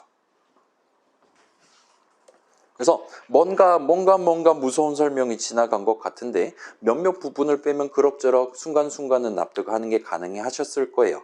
일단 지금 앞에 있는 프로그램이 여러분 그 실행 취소 컨트롤 G 하면 되잖아요. 실행 취소해서 if은 원래 있던 자리 그대로 있는 버전이랑, 그다음에 실행 취소를 취소해서 컨트롤 쉬프트 G 하면 되죠. 실행 취소를 취소해서 다시 추출 후 버전이랑 이렇게 비교해 보면서 얘네 둘이 지금 완전히 동등한, 그러니까 숫자 받아서 출력하는 의미에서의 완전히 동등한 데이터 흐름, 그 다음에 그렇게 받아서 출력하는 전반적인 분기 흐름도 동일하잖아요. 코드 흐름을 가지고 있다는 걸 토대로 다시 한번 구경해 보시면 그럭저럭 메서드 호출식이랑 메서드 정의 사이의 관계에 대해서 감을 잡으실 수가 있게 될 것 같습니다. 그래서 이 메서드 얘기를 우리가 도입하기 시작하면서 이전보다 훨씬 더 약간 다채로운 데이터 흐름, 다채로운 코드 흐름을 여러분이 중간중간 맺었다 끊었다 해가면서 유기적으로 연결을 하는 게 가능해요. 그래서 이 정도까지 일단 해보는 게 일반적으로 창컴 수업에서 여러분이 진행하는 거였다 보시면 될 것 같습니다. 그다음에 우리 다음 시간에 이제 클래스 얘기하면서 조금 더 복잡한 얘기를 하게 될 건데, 일단은 여기서 한 번만 더 요약을 하고 중간 쉬는 시간을 가질게요. 잠깐만, 지금 몇 시냐? 지금 쉴까요? 그래요. 17분이니까 우리 3시간 수업이니까 지금 쉽시다. 그러면은 어디 보자. 18분을 쉴게요. 지금 17분이니까 그러면 35분에 재결하도록 하겠습니다. 이어서 진행을 해볼게요. 그래서 우리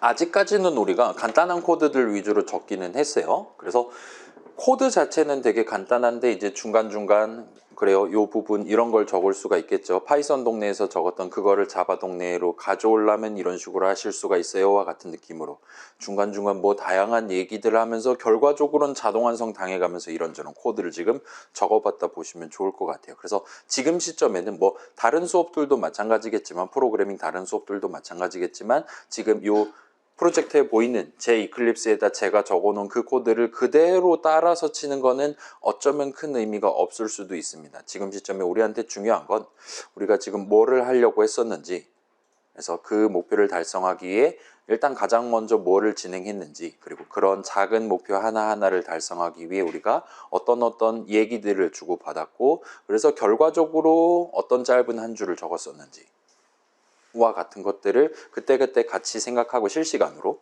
같이 생각해보고, 뭐 고개 끄덕거려 가면서 나라도 당연히 그랬겠지, 뭐 쉬운 거 별거 아니구만 하면서 그 아마도 적었어야 될 당연한 한 줄을 당연하게 같이 적어보는 거를 지금 경험하고 있다 보시면 좋을 것 같습니다. 그래서 요걸 지금 수업 시간에 같이 경험해 보는 게 아마도 큰 의미를 가져갈 수 있을 것 같아요. 왜냐하면 후반부 가면 제가 아니라 여러분이 직접 스스로 나 이런 게임 만들어야 되는데 그러면 뭐부터 시작해야 되는 건지를 차근차근 생각해서 그때 적었던 간단한 코드를 여러 개들 중에 하나를 선택해 가면서 나열해 가면서 여러분만의 새로운 자바 프로그램을 만들어야 하기 때문입니다. 그래서 방식은 똑같아요. 다만 제가 맨 먼저 운을 띄워드리지 않고 여러분이 직접 그것을 해줘야 된다는 차이만 존재하는 거예요. 그래서 그거에 대한 연습을 지금 하고 있다 생각해 주시면 또 3 더하기 5 하고 앉았네, 헬로월드 하고 앉았네 라는 느낌에 대해서 조금은 더 위안을 느끼실 수 있지 않을까 싶습니다. 아무튼 그래요. 우리 지금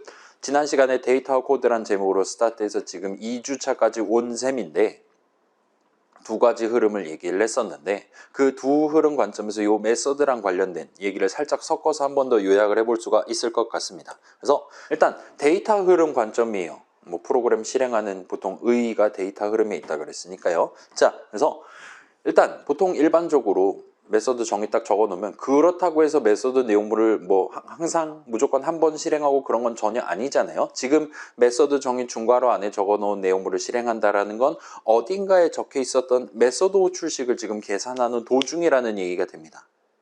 그런 관점에서 놓고 본다면 메서드 정의 내용물 문장들을 실행하기 직전 타이밍에 그 메서드 호출식의 괄호 안에 적혀 있었던 수식을 계산함으로써 요번 호출에서의 인풋 자리, 인수 자리에다가 적절한 값을 담고 스타트를 해요.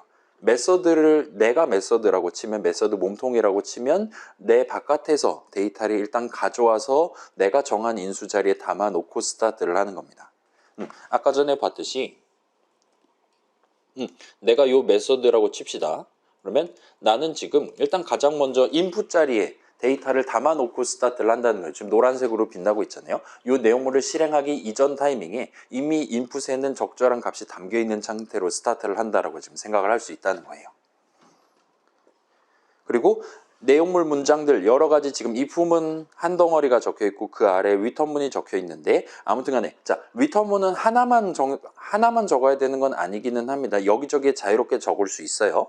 그다음에 특정 경우에 대해서는 return문은 아예 안 적을 수도 있기는 합니다. 아무튼 간에 내용물 문장들 중에 return문이란 친구를 실행함으로써 이번 호출을 야기한 그 메서드 호출식의 계산 결과 값을 내가 직접 지정하는 거예요. 지금 같은 경우는 저 사람이 인풋 자리에다가 마이너스 5를 집어넣었다면 나는 그거에 대한 적절한 절대값인 플러스 5를 양수 5를 리턴 값으로 지정하는 셈이 되고 있습니다. 그래서 그런 리턴문을 실행함으로써 계산해서 얻은 값, 소위 리턴 값은 그 메서드 호출식, 이번 내용물 실행을 야기한 그 메서드 호출식이 포함되어 있는 수식을 계산하는 과정에서 사용을 할 수가 있게 됩니다. 자, 요건 다시 말씀드릴게요. 앞에서 보면 이 메서드 호출식의 계산 결과 값으로서 내가 지금 지정한 리턴 값이 여기로 날아온다라고 보시면 될 것 같아요. 그리고 이 메서드 호출식이 어디 적혀 있냐에 따라서 지금 같은 경우는 는 수식의 우항에 적혀 있기 때문에 그걸 여기다가 담고 턴 종료를 누르게 되는 거예요. 물론 여러분이 원한다면 이 뒤에다가 더하기를 또 붙일 수도 있는 거고 자유롭게 쓰실 수가 있게 됩니다. 마치 그냥 3 적은 거랑 동등한 느낌으로 인트값 나오는 수식 적을 수 있는 모든 타이밍에 저 메소드 호출식을 자유롭게 적을 수 있어요. 아무튼 이 리턴 값은 어디서 어떻게 사용될 예정이냐는 메소드 나 입장에선 전혀 신경 쓸 필요가 없는 거예요. 나는 내 메소드 바깥으로 리턴 값 이겁니다 플러스 5입니다 보내고 나한테는 끝입니다. 그리고 그걸 받아갖고 그걸 이제 어디다 담을 거냐 아니면 다음 덧셈 뺄셈에 쓸 거냐를 결정하는 건 지금 같은 경우는 이 메서드 호출식이 적혀 있는 그 메인 중괄호 안에서 왈가왈부할 일이라고 보시면 될 것 같아요. 그리고 지금은 이전 버전과 동등한 느낌으로 데이터 흐름을 발생시키기 위해 는수식이 적혀 있다 보시면 되는 겁니다. 그걸 저기다 담아야 나중에 저기서 다시 꺼내서 지금 프린트아웃, 시스아웃을 할 거거든요. 아무튼 그렇게 지금 돼 있다 보시면 되고, 그래서 데이터 흐름 관점에서 메서드 안쪽에서 발생하는 일은 다시금 데이터 택배가 지금 발생하고 있다 보실 수가 있다는 거예요. 내용물 실행하기 전에 일단 뭔가 차곡차곡 담겨 있는 상태에서 스타트를 합니다. 난 그걸 가지고 내가 해야 되는 작업을 해요. 새로운 값을 계산을 합니다. 그 다음에 최종적으로 리턴문을 실행함으로써 그렇게 새로 계산한 값을 바깥으로 내보내는 작업까지 마무리를 짓게 되는 거예요. 거기까지 하면 내 할 일은 끝이 나게 되는 겁니다. 나를 호출한 그 사람이 의도했었던 작업을 나는 성공적으로 수행하는 셈이 돼요. 자, 그래서 내용물 문장들을 실행하는 도중에 데이터 흐름은 기본적으로는 이 메서드라는 거 안쪽이랑 바깥쪽 양분을 한다면 안쪽과 바깥쪽은 서로 독립적이라고 볼 수 있어요. 바깥에 있는 인풋이 뭐고 뭐 앱솔루트 넘버 오브 인풋이 뭐고 그런 거 1도 상관없이 나는 내가 정한 인수 이름을 써서 내가 그 안에서 새로운 이름 선언해 가면서 내가 정한 이름들만 가지고 열심히 쪼물딱 하다가 최종적으로 리턴문 실행하면 바깥으로 값을 하나 내보내는 셈이 됩니다. 그렇긴 하지만 요 바깥에서 데이터를 가져온다라는 작업, 그 다음에 바깥으로 리턴할 수 있다라는 작업, 요 두 가지가 존재하기 때문에 메서드 안쪽과 바깥쪽 사이에 데이터 흐름을 성공적으로 가져갈 수 있었다 보시면 돼요. 자, 메서드라는 일종의 개념에 대해서 데이터 흐름 관점에서 접촉하면, 그러니까 다시 한번 살펴보면 이런 식으로 전체 프로그램 데이터 흐름을 성공적으로 유기적으로 연결하기 위한 앞, 뒤 단계가 명백히 존재한다는 걸 한 번 더 짚을 수 있다는 겁니다. 당연한 얘기죠? 좋아요. 자, 이번엔 코드 흐름 관점에서 볼게요. 자, 메서드 호출식을 계산한다라는 거는 그 메서드에 대한 메서드 정의 내용물 문장들의 실행을 수반한다. 다시 말씀드릴게요. 그 메서드에 대한 메서드 정의 내용물 문장들을 실행하는 거, 그 작업을 포함하고 있다, 수반한다라고 말할 수가 있습니다. 괜찮아요? 우리 지난주에는 이제 문장 얘기했고 수식 얘기를 했어요.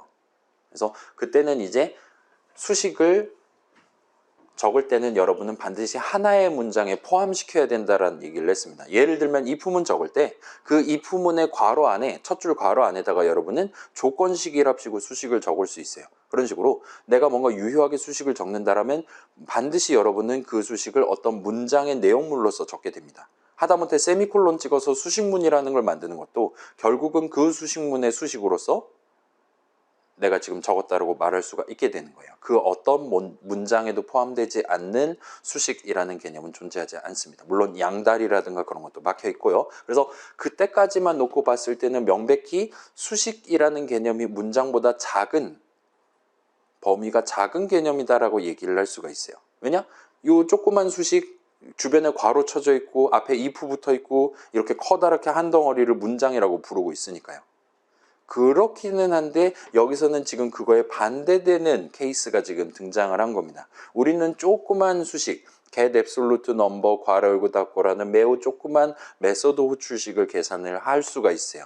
그리고 그 메서드 호출식을 계산하는 동안에 저기 어딘가에 있었던 if문 덩어리 큰 거 하나랑 리턴문을 실행하는 작업이 그 중간에 포함되어 있었다는 겁니다. 따라서 여기서는 조그만 수식 하나를 계산하는 동안 문장 여러 개를 실행한다가 돼버려요. 그래서 수식 하나의 규모가 문장 여러 개의 규모보다 크거나 같다라는 조건이 이제 성립을 하게 돼버리는 거죠. 아무튼 간에 자, 내용물 실행이 끝나지 않는 한 요번 호출을 야기한 그 메서드 호출식의 계산은 끝나지 않아요. 왜냐? 계산하면 결과값 무조건 하나를 뱉어내야 되는데 아직 걔가 계산 중이라면, 그러니까 그 메서드 내용물 실행이 아직도 진행 중이라면 계산 결과값을 뽑지 못한 거잖아요. 리턴문을 아직 실행하지 않은 거잖아요. 따라서 아직은 이 메서드 호출식 계산 결과값이 결정되지 않은 거니까 당연히 수식의 계산이 끝나지 않는 게 정상입니다. 실제로 내용물 문장 열심히 실행하다가 리턴문을 만나야 간신히 내용물 실행이 끝나는 거고, 그래야지 이제 겨우 메소드 호출식 계산은 끝을 낼 수 있다 보시면 돼요. 아무튼 그렇고, 그래서 수식을 하나를 계산하는 데 있어서 그 수식 하나 계산이 문장 여러 개 실행한다를 수반하고 있다라고 얘기를 할 수가 있다 보시면 될 것 같습니다. 그래서 여러분이 미리 적절한 메소드 정의, 작은 목표를 달성하기 위한 메소드 정의를 미리 적어두고 내용물을 그 메소드 제목에 걸맞는, 메소드 이름에 걸맞는 적절한 문장들로 채워둠으로써 이러이러한 복잡한 작업, 예를 들면 뭐 총알을 하나 발사한다라든가 새로운 적을 하나 만들어서 게임에 추가한다라든가 그런 세세한 작업들을 메소드 정의 하나로 축약해서 놔둔 다음에 이제 메인 메소드 정의 적을 때 그러니까 게임 전반적인 코드 실행 흐름을 구성할 때 지금 이 시점에 지금 적이 화면에 하나도 없으니까 지금 한 명을 추가하면 되겠구만. 와 같은 상황에서 간단한 메소드 호출식 하나만 적음으로써 원래 내가 준비해 놨었던 엄청 많은 문장들을 지금 여기서 실행하면 되겠구나 같이 여러분이 결정을 내릴 수가 있게 된다 보시면 될 것 같습니다. 그런 식으로 코드 흐름을 좀 더 유기적으로 좀 더 미리 준비해 놓고 그거를 언제 실행할 거냐는 나중에 결정할 수 있도록 그렇게 유기적으로 결정할 수 있다 보시면 될 것 같아요. 자, 우리 지금 sysout이라 합시고 해서 system.out.println이라는 메서드에 대한 메서드 호출식을 적었던 거예요. 그래서 우리 큰 따옴표하고 헬로 콤마 띄고 월드 느낌표 하면은 그 한 줄만 적고 세미콜론 뒤에다 찍고 컨트롤 F11 누르면 바로 헬로 월드 출력할 수 있었잖아요. 그때도 우리는 그 한 줄을 적었어요. 좀 더 구체적으로 본다면 우리는 메서드 호출식을 하나 적고 세미콜론을 찍었습니다. 그렇게 해서 조그만 문장 하나 완성한 거예요. 그렇긴 한데 그 메서드 호출식을 계산하는 동안 어딘가에 있을 이게 아마 이클립스 자 요거는 저만 한번 해볼게요. 이클립스가 요즘은 좋아져 갖고 우리 시사웃 어디니? 이클립스가 좋아져 갖고 아마 요거 우리 컨트롤 클릭 배웠잖아요. 이걸 쓰면 아마도 얘에 대한 메서드 정의 이건 진짜 이거는 아니기는 합니다. 그래서 뭐야 짧어 여기 라이트 ln 같은 게 있네요. 이런 것들을 찾아서 가보면 뭔가 이제 복잡한 얘기들을 막 하기 시작합니다. 그래서 아이고 이거를 하고 있는 걸 볼 수 있어요. 그래서 우리가 그때 자동완성 당해서 짤막하게 적었던 그 한 줄, 물론 이제 이름 3개나 들어가 있긴 했지만 아무튼 간에 그 짧은 메소드 호출식 하나를 계산하는 동안 여기저기에 잔뜩 깔려있는 수많은 문장들을 열심히 실행해서 간신히 헬로 컴마 띄고 월드 느낌표를 출력했었다라 여러분 볼 수 있다는 거예요. 그래서 저런 식으로 막 적 있는 문장 여기 지금 메소드 호출식 또 적혀 있으면 또 적 있는 문장 등등을 차근차근 실행해서 걔네들이 다 끝나야지만 간신히 내 프로그램이 종료되도록 만들었다 보시면 됩니다. 코드 흐름 관점에서 요 메서드라는 개념은 그렇게 그냥 시작할 때부터 끝날 때까지 전체 내용을 이 중괄호 안에 다 집어넣는 게 아니라 여러분이 중간중간 이 짧은 목표, 작은 목표를 달성하기 위한 순차 분기 반복 흐름 미리 구성해 두고 그다음에 그거보다 좀 더 큰 목표 달성하기 위한 순차 분기 반복 역시나 별도의 메서드 정의 내용물로서 적어두고 등등등 하면서 차근차근 좀 더 큰 목표 나만의 게임 하나 만든다 등과 같은 좀 더 큰 목표에 도전하실 수 있도록 그런 뭐라 그래야 될까요? 전반적인 코드 실행 흐름을 나눠가면서 정복할 수 있게 해주는 게 가능하게 만들어주는 개념이라고 봐주시면 좋을 것 같습니다. 그래서 scanner.nextInt 그 다음에 system.out.println 이런 친구들도 전부 다 어딘가에는 엄청 많은 문장들이 들어있다 말할 수 있어요. 그리고 우리는 쟤네에 대한 메서드 호출식만 적음으로써 우리가 지금 가져가고 싶었던 데이터 흐름 관점에서 가져가고 싶었던 바깥으로 내보낸다. 바깥에서 데이터를 가져온다와 같은 되게 원초적인 목표를 좀 더 손쉽게 달성할 수 있었다 보시면 됩니다. 그래서 이 정도 챙겨두면 이 정도까지가 이제 여러분 이전에 배웠던 내용, 파이썬을 갖고 배웠던 내용에 대한 자바 버전으로 한 번 더 되짚어 보기가 끝이 날 것 같아요. 그래서 기초긴 하지만 아직은 소개하지 않았던 몇 가지 요소들도 있기는 합니다. 예를 들면 뭐 인트, 플롯 그런 형식들을 우리 파이썬에서 구경해 봤잖아요. 자바 동네에는 어떤 형식들이 있나? 아직은 확인을 해보지 않기는 했어요. 그거는 다음 주에 이어서 천천히 한번 진행을 해보도록 할게요. 그 다음에 우리 막 자동 완성 당할 때 메소드 추출하는데 막 프라이빗 스태틱 막 이런 거 붙어 있었잖아요. 이런 친구들도 일단은 그냥 뭐 그러려니 하고, 여러분이 또 메소드 정의를 적는다 치면 그냥 복사 붙여넣기 해서 get absolute number 복사 붙여넣기 해서 이름만 바꾸고 그런 식으로 미리 적어놓고 진행을 하는 식으로 하셔도 무방할 것 같습니다. 그래서 여기까지 하면 일단은 데이터 코드라고 준비했는 내용은 끝나고, 제 원래 목표는 여기까지를 지난주에 3시간 동안 주파하려는 거였단 말이에요. 어처구니 없었던 거죠. 아무튼 간에 일단 요 정도 해두고 오늘 수업 최종 목표를 제가 지금 준비를 해놨어요. 지금 1시간 정도 남았는데 여기서 살짝 진행해보고 집에서 살짝 마무리해 보시면 다음 주까지 이어서 접근을 해보실 수가 있을 것 같습니다. 그래서 오늘 수업 최종 목표는 369 게임이란 거 여러분 혹시 모르는 친구 있습니까? 제가 지금 숫자 야구 게임이랑 요 369 게임이랑 이런 거를 지금 과제에서 과제라든가 이런 최종 목표를 지금 내고 있거든요. 제가 요즘은 이제 걱정이 되기 시작했어요. 저는 이제 중년 초기잖아요. 그렇죠? 16준수로 20대에 돌입했는데 21세기에 태어난 친구들은 혹시 이거를 단 한 번도 본 적이 없을 수도 있으니까, 옛날 막 그 있잖아요. 여러분 무한도전이라는 TV 프로그램 알고 있습니까? 모르는 친구들이 생기기 시작했습니다. 아무튼 그래요. 369 게임이라는 거를 원래는 요건 이제 서로 모여 앉아가지고 돌아가면서 이제 자기 차례가 오면 자기 숫자에 맞게 말하거나 아니면 박수를 치거나 하는 게임이잖아요. 근데 여기서는 그거를 프로그램 혼자서 진행을 할 겁니다. 1, 2, 짝, 3, 4, 짝 하는 건. 그 전반적인 흐름을 혼자서 진행할 거예요. 그 다음에 사용자가 미리 골라둔 숫자에서 이 프로그램은 틀릴 겁니다. 그리고 틀렸기 때문에 패배하는 거죠. 이 프로그램은 반드시 패배할 거예요.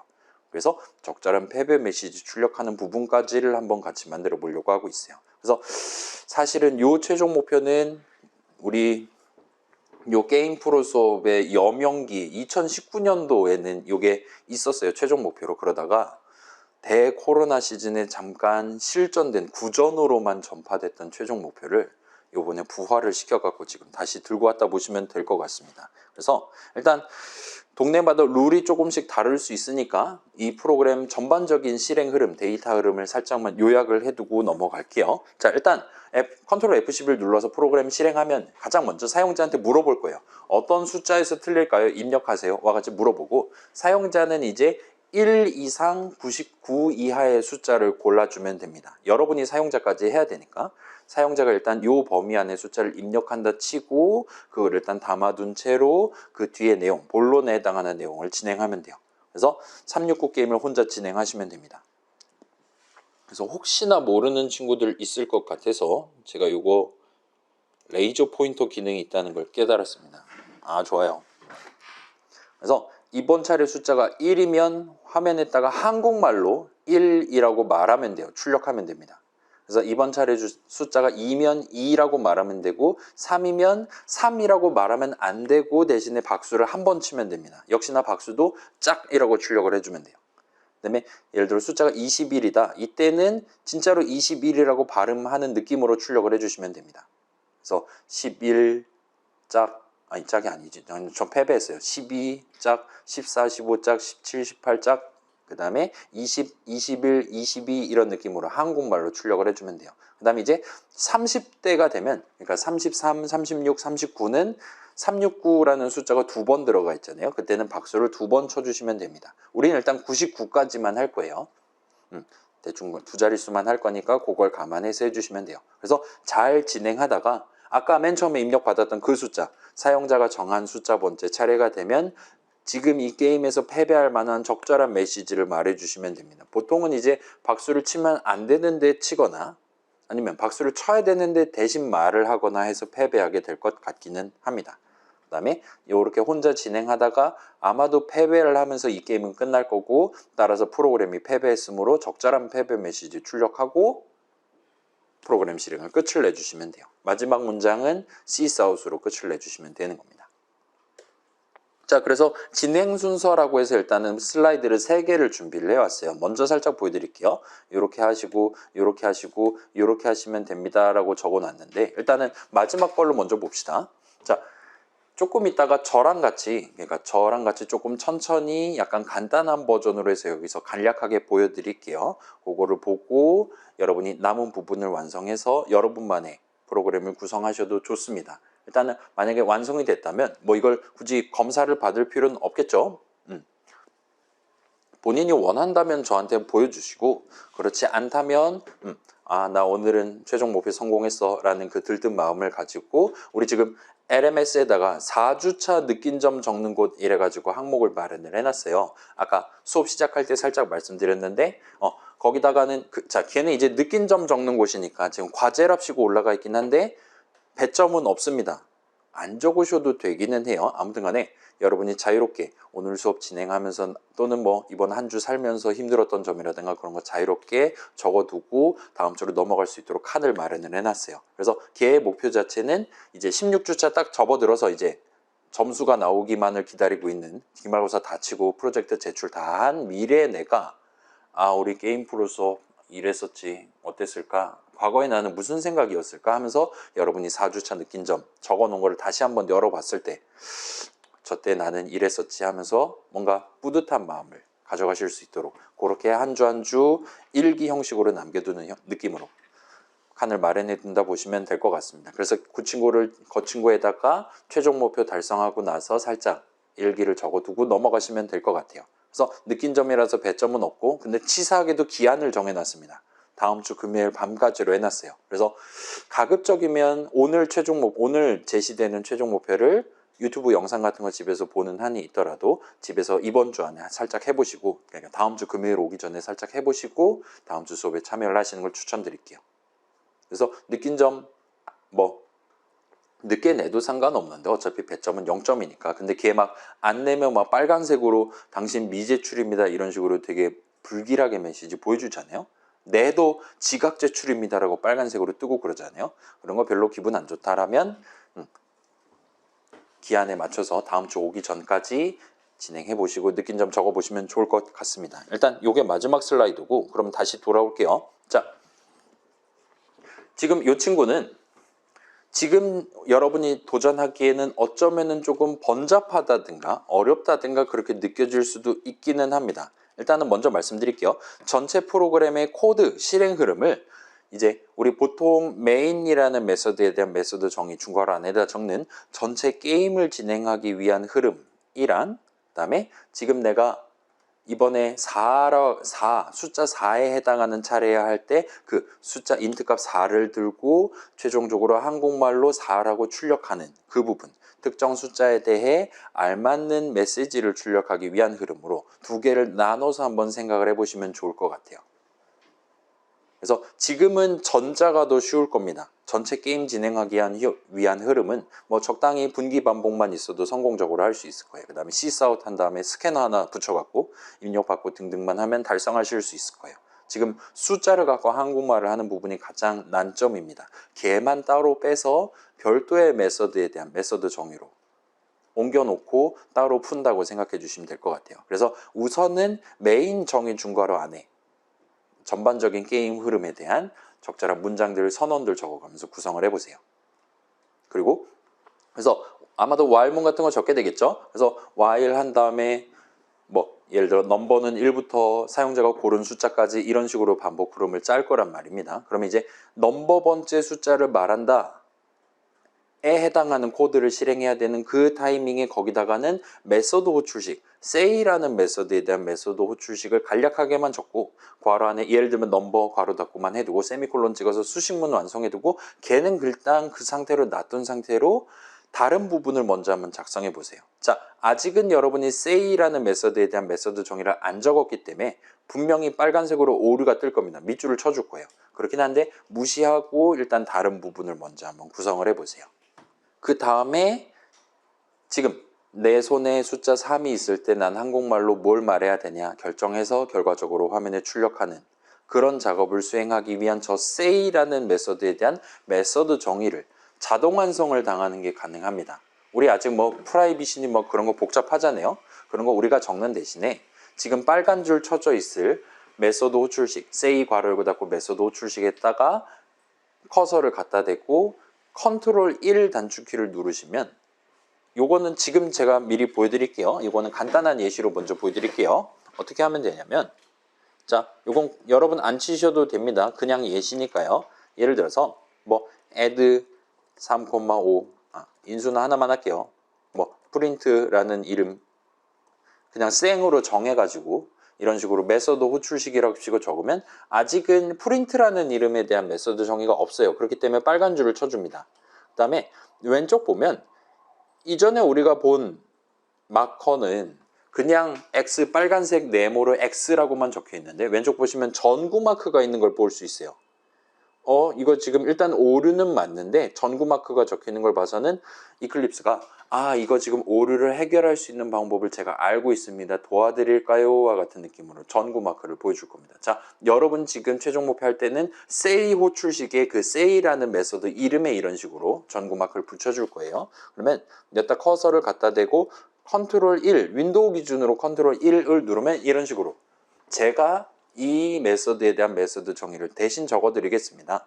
메소드 정의 만들기 옵션을 보여줄 겁니다.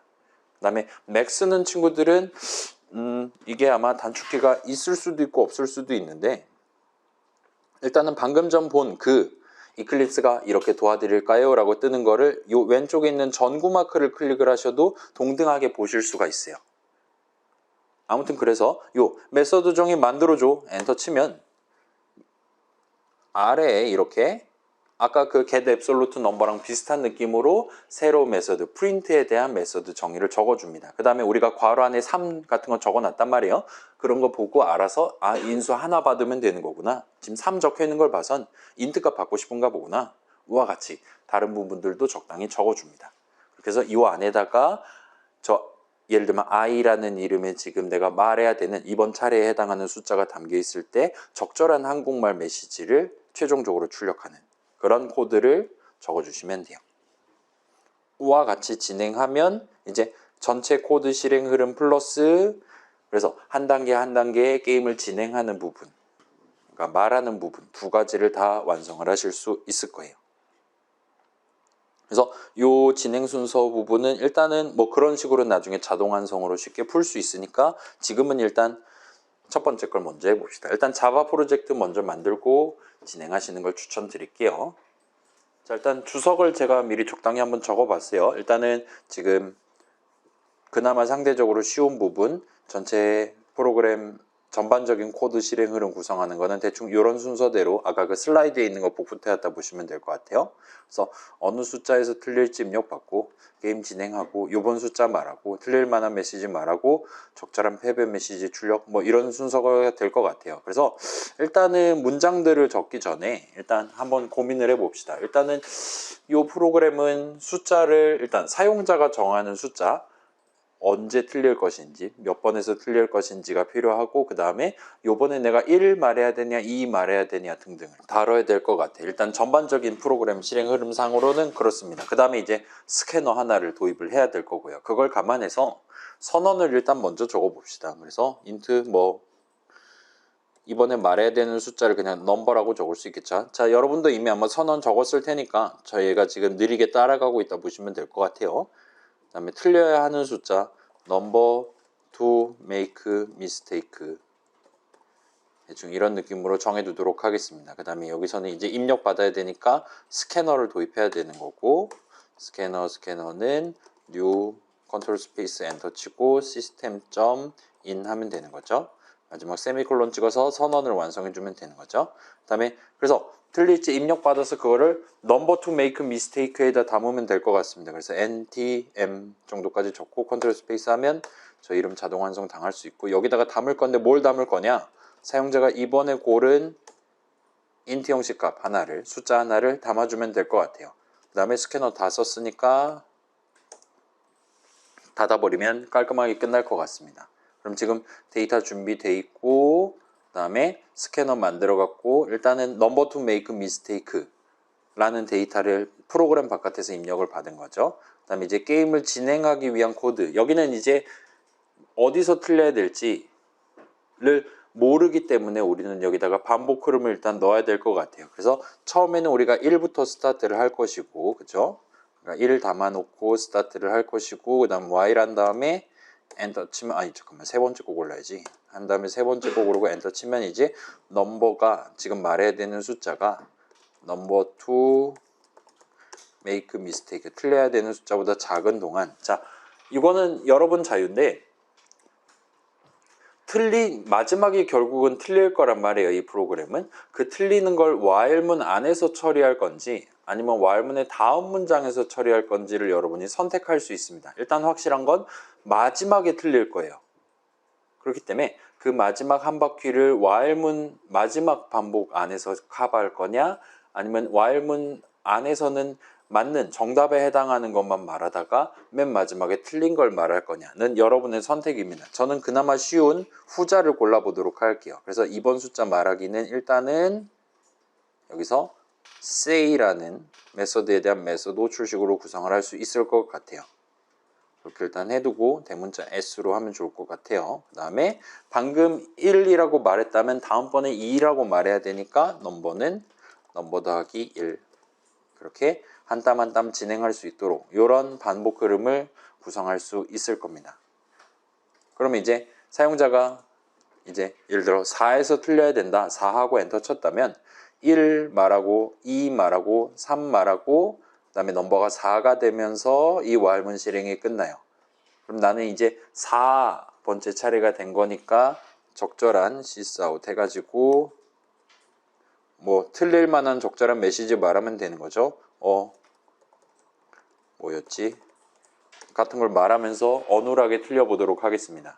뭐 여러분은 자유롭게 어떻게 틀릴지는 자유롭게 지정할 수 있을 것 같아요. 아무튼 369 게임하다가 이런 거 말하면 틀리는 게 맞으니까 일단은 이 정도로 해두고 지금 패배한 게 맞으니까 적절한 패배 메시지를 출력해 주면 됩니다. 뭐 나쁘지 않죠. 여러분도 거의 다 요 메인 메서드 정의 내용물은 비슷하게 작성을 했을 겁니다.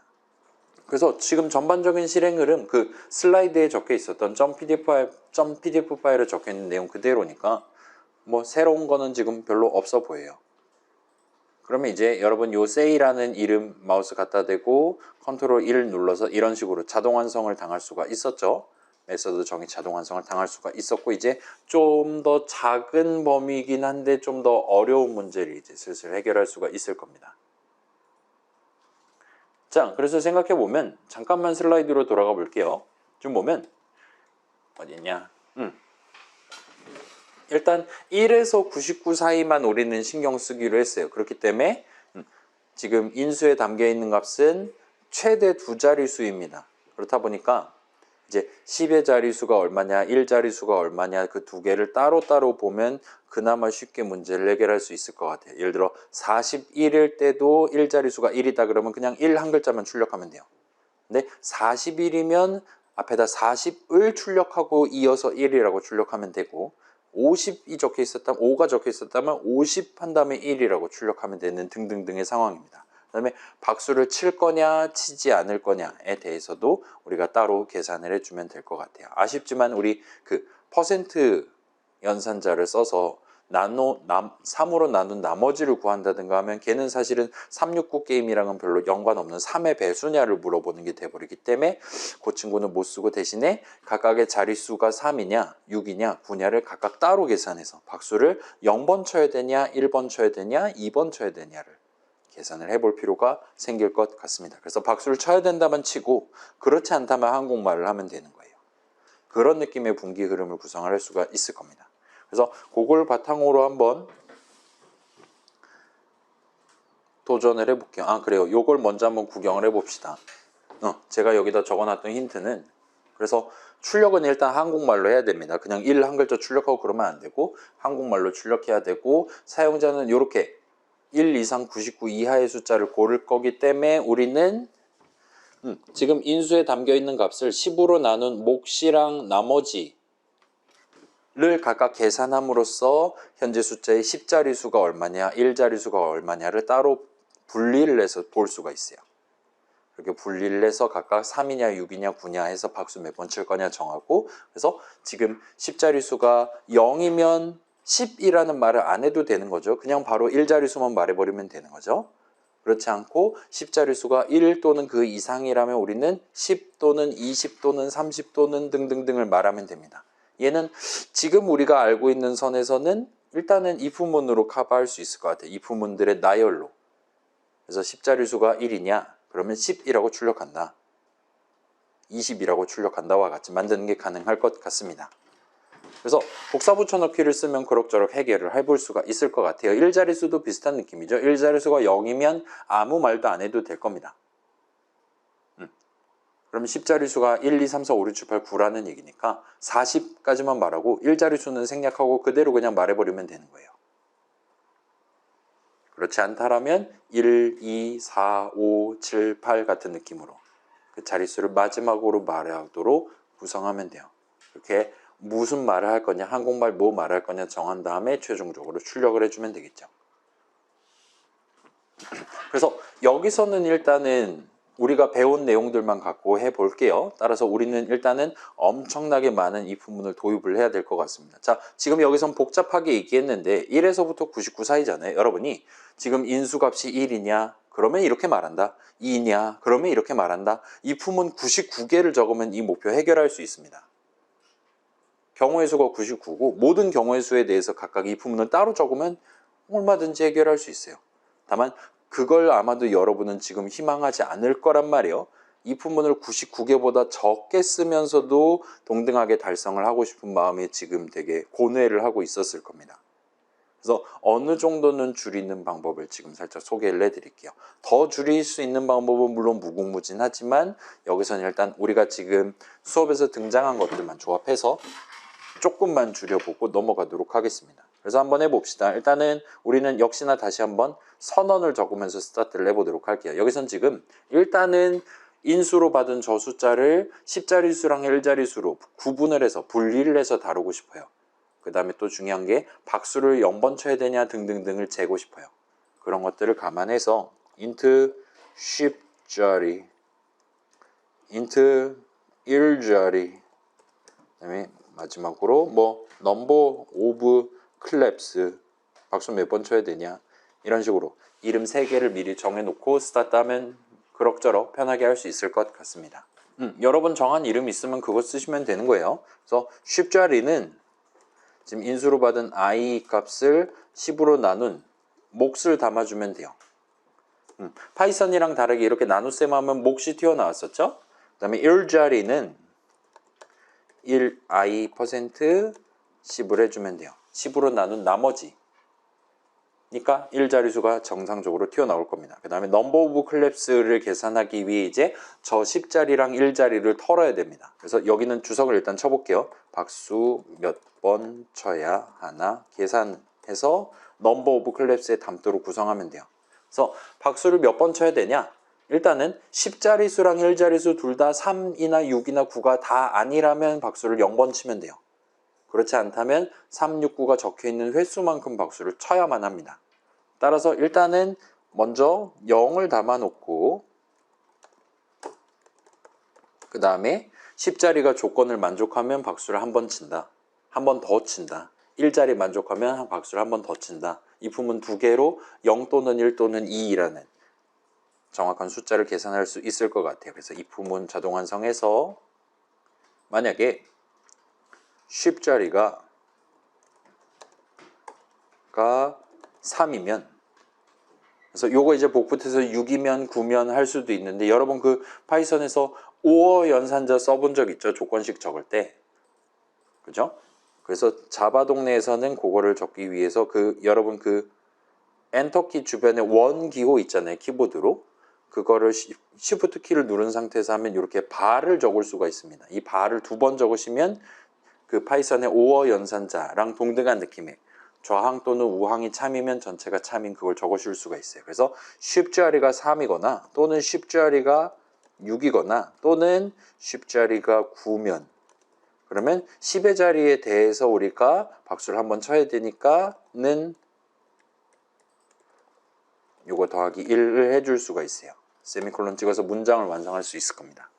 그래서 10자리가 조건을 만족하면 박수를 한번 더 쳐야 돼요. 그리고 요걸 이제 복사해서 2배 뻥튀기를 시키고 10자리 대신에 1자리가 되도록 집어넣어주면 되겠죠. 그러면 넘버 오브 클랩스는 이 코드 덩어리를 실행하면서 0인 채로 그대로 살아남거나 아니면 1이 되거나 아니면 둘 다 만족해서 2가 되거나 할 겁니다. 그럼 이제 박수를 몇 번 쳐야 되는지가 나왔어요. 그러면 이걸 토대로 우리는 다시금 분기를 할 수 있어요. 지금 박수를 쳐야 되냐, 한국말을 해야 되냐. 그래서 자 봅시다. 박수를 쳐야 하면 지금 주석은 저만 칠게요. 이런 느낌으로 이제 실제로 말하는 부분을 2개의 작은 문제로 쪼개서 접근할 수가 있을 거예요. 그리고 그거의 키가 되는 데이터는 지금 넘버 오브 클랩스, 박수 몇 번 쳐야 되냐 입니다. 따라서 박수를 쳐야 한다라는 건 넘버 오브 클랩스가 0보다 크다라는 얘기예요. 그거에 해당하는 if문을 적을 수 있을 겁니다. 만약에 넘버 오브 클랩스가 0보다 크면 그럼 박수를 치면 돼요. 그렇지 않다면 한국말로 하면 됩니다. 여기는 이제 else 부분으로 묶어주면 되겠죠. 그래서 박수를 쳐야 된다. 지금은 2가지 경우의 수가 있어요. 한 번 치거나 2번 치거나. 따라서 걔네들 각각 그냥 if문으로 만들어서 진행하시는 게 아마도 편할 것 같습니다. 지금은 그렇게 접근해 볼게요. 복사 붙여넣기 하면 되니까요. 그래서 만약에 쳐야 한다면 그러면 내가 지금 한 번 쳐야 되는 게 맞다면 sysout 해서 짝이라고 한 글자만 출력하고 엔터키를 치도록 하면 됩니다. 이거 이제 복붙해서 넘버 오브 클랩스가 2라면 짝짝을 하도록 2연타를 치도록 만들어주면 되겠죠. 33, 36, 39, 63, 66, 69 등등등 해서 저렇게 치게 될 거예요. 그럼 이제 박수 치는 부분은 끝이 나요. 30%가 해결됐습니다. 지금. 그럼 이제 한국말하는 부분만 남겨두고 있어요. 그리고 지금 이 정도까지 오면 이제 그래 뭐 이 부분 조금 투자하면 복붙하면 각각에 대해서 얘기할 수 있겠구나 슬슬 이제 감이 올 겁니다. 그죠? 그래서 이 부분은 지금은 일단은 간단하게 예시만 보여드리고 전체를 구성하지 않고 예시만 보여드리고 넘어가도록 할게요. 일단 우리는 지금 10자리랑 1자리 2개를 지금 따로 분리를 해서 쓰고 있단 말이에요. 잠깐만요. 그래요. 그래서 만약에 일단은 1자리 수를 먼저 말하는 게 아니라 10자리 수를 먼저 말해야겠죠. 10자리 수를 말해야 하면 말함, 그 다음에 1자리 수를 말함 같은 느낌으로 2개를 진행하면 될 겁니다. 그 다음에 1자리 수도 사실은 말해야 하면 말함 같은 느낌으로 하면 될 거예요. 왜냐하면 1자리 수가 0일 수도 있으니까요. 그래서 10자리 수가 0이 아니라면 말해야 됩니다. 1이라면 10이라고 말하면 되고 2라면 20이라고 말하면 되는 거예요. 그 다음에 3년에 해당하는 케이스는 사실 안 적어도 되기는 합니다. 저는 지금 뭐 박수를 쳐야 되는데 안 치는 상황은 저는 고려하지 않기 때문에 근데 여러분이 나중에 그걸 하고 싶다라면 뭐 하시면 될 것 같아요. 아무튼 그런 식으로 해서 if문 10개를 투자하면 간단하게 해결할 수 있을 겁니다. 여기는 말해야 한다면 말한다에 대해서 그리고 그걸 복사 붙여넣기 해서 1자리수에 대해서도 적용을 할 수 있을 거예요. 그래서 지금은 아마도 1자리수를 먼저 하고 그걸 복붙해서 이제 2, 3, 4, 5 말하는 부분에다가 뒤에다 10, 10, 10, 10만 붙여주면 깔끔하게 해결을 해볼 수가 있을 것 같아요. 그래서 뭐 일단 보여드리기는 할게요. 1자리수를 먼저 해봅시다. 만약에 1자리가 0보다 크면 0이면 말 안 해도 되니까요. 그러면 만약에 1자리가 1이면 그러면 마지막에 1이라고 말하면 돼요. 이걸 이제 복붙해서 2면 2라고 말한다. 등등등을 해볼 수가 있겠죠. 그 다음에 이걸 이제 전체를 복붙해서 10자리 수로 들고 올라가서 10자리 어디 갔니? 들고 와서 얘를 0이면 1이면 2면 에서 1 대신에 10이라고 하면 되고 2 대신에 20이라고 하면 됩니다. 다만 여기서는 지금 자 우리 system.out.println을 계속 써먹고 있는데 여기 같은 경우는 지금 이제 프린트 ln이 요 ln이 마지막에 엔터키를 쳐준다는 거였단 말이에요. 파이썬의 프린트 함수처럼. 근데 여기서는 지금 10자릿수만 말하고 끝날 수도 있고 1자릿수만 말하고 끝날 수 있고 아무튼 간에 그 두 개를 다 말한 다음에 최종적으로 엔터키를 쳐줘야 될 것 같아요. 이걸 먼저 얘기했어야 되는데 아무튼 간에 그렇기 때문에 한국말을 할 때는 일단은 엔터키는 신경 안 쓰고 프린트 ln 대신에 그냥 프린트라고 호출하면 이 메서드를 사용하면 마지막에 엔터키를 안 쳐줍니다. 따라서 10이라고 프린트하고 1이라고 프린트하면 결과적으로는 화면에 콘솔 탭에 11 두 글자가 연이어서 적히게 될 거예요. 아무튼 그런 식으로 말해야 되면 말하고 말해야 되면 말한 다음에 최종적으로 엔터키만 따로 치면 됩니다. 엔터키를 따로 치는 방법은 프린트 ln을 호출하고 안에 아무것도 안 집어넣은 채로 호출을 하면 돼요. 그러면 아무것도 출력 안 하고 아무튼 최종적으로 엔터키를 쳐줄 수가 있습니다. 그래서 여기 복잡한 분기에서 뭐 30, 뭐 40 이런 거 출력하고 여기서 또 그 바로 뒤에다가 예를 들면 4 같은 거 출력하고 마지막에 엔터키를 쳐줄 수가 있게 되는 거죠. 그래서 지금 요런 느낌으로 일단 이 품은 99개는 아니니까 만족할 수 있겠죠, 여러분? 여기서 좀 더 짧게 가져가는 방법을 쓰려면 이제는 더 이상 이거를 코드 실행 흐름만 가지고 그러니까 순차 분기 반복만 가지고 해결하기는 쉽지 않아지게 될 거예요. 그때쯤 가면 아마도 여러분은 데이터 관점에서 한 번 더 접근해서 문제를 다시 한번 분석을 하는 느낌으로 접근을 하게 됩니다. 조금 더 정밀하게, 조금 더 복잡하게 얘기한다면 미리 데이터를 더 많이 준비를 해두면 돼요. 우리가 막 빅 데이터 수준으로 많이 준비할 필요는 없겠지만 적어도 여러분 파이썬에서 리스트 배워본 적 있잖아요. 여긴 지금 숫자가 1이면 저거, 숫자가 2면 저거 이런 식으로 지금 if문을 적어서 그거를 카바를 하고 있어요. 근데 여러분이 파이썬의 리스트처럼 1번째 칸에 1 한 글자 적어두고 2번째 칸에 2 한 글자 적어두고 하면 대괄호 연산자 써본 적 있잖아요. 대괄호 10자리, 대괄호 1자리 하면 지금 내가 말해야 되는 한국말을 미리 순서대로 10개가 가득 담겨있는 리스트 안에서, 목록 안에서 그냥 자동으로 꺼내와가지고 쓸 수가 있게 됩니다. 아직은 우리가 그거를 배운 적은 없기는 해요. 일단 비슷한 게 자바 동네에도 있고 다음 주 이후에 살짝 소개를 해보도록 하겠습니다. 아무튼 거기서 지금 적용한 건 지금 순차 분기 반복 코드 흐름으로 카바를 하려고 한 게 아니라 아예 더 많은 데이터를 미리 준비해 놓고 잔뜩 준비해 놓고 선택을 해서 골라서 쓸 수 있도록 그렇게 데이터 측면에서 이 문제를 해석을 해서 접근한 거기 때문에 그만큼 데이터 측면에서 준비를 많이 할수록 코드 파트에서 해결해야 될 문제가 조금씩 범주가 줄어든다 보시면 됩니다. 그렇게 하면 이제 예를 들어 극단적으로 가면 길이가 99인 엄청나게 긴 거 마련해 두고 거기다 각각의 자리에 1, 2짝, 4, 5짝 이런 식으로 가득 담아둔 다음에 그러면 대괄호 한 번이면 끝나는 거잖아요. 이 부분을 0개 써도 되는 거죠. 그러면 그런 식으로 여러분이 접근을 해볼 수도 있게 될 겁니다. 그리고 그런 데이터를 1절 신경 안 쓴다라면 이 부분 99개까지 얼마든지 적용할 수 있는 거고 여기는 지금 10자리랑 1자리랑 넘버 오브 클랩스라는 데이터 3개 숫자 3개를 추가로 마련해 둠으로써 계산해 둠으로써 이 부분 개수를 약 30개 정도로 지금 줄였다라 말할 수가 있게 되는 거죠. 그런 식으로 양쪽의 비중을 조절해 가면서 여러분이 조금은 번잡한 문제를 조금 더 지금보다 어려운 문제를 얼마든지 해결해 보실 수 있을 겁니다. 그래서 이 정도까지 보여드리는 게 이번 최종 목표라고 봐주시면 좋을 것 같아요.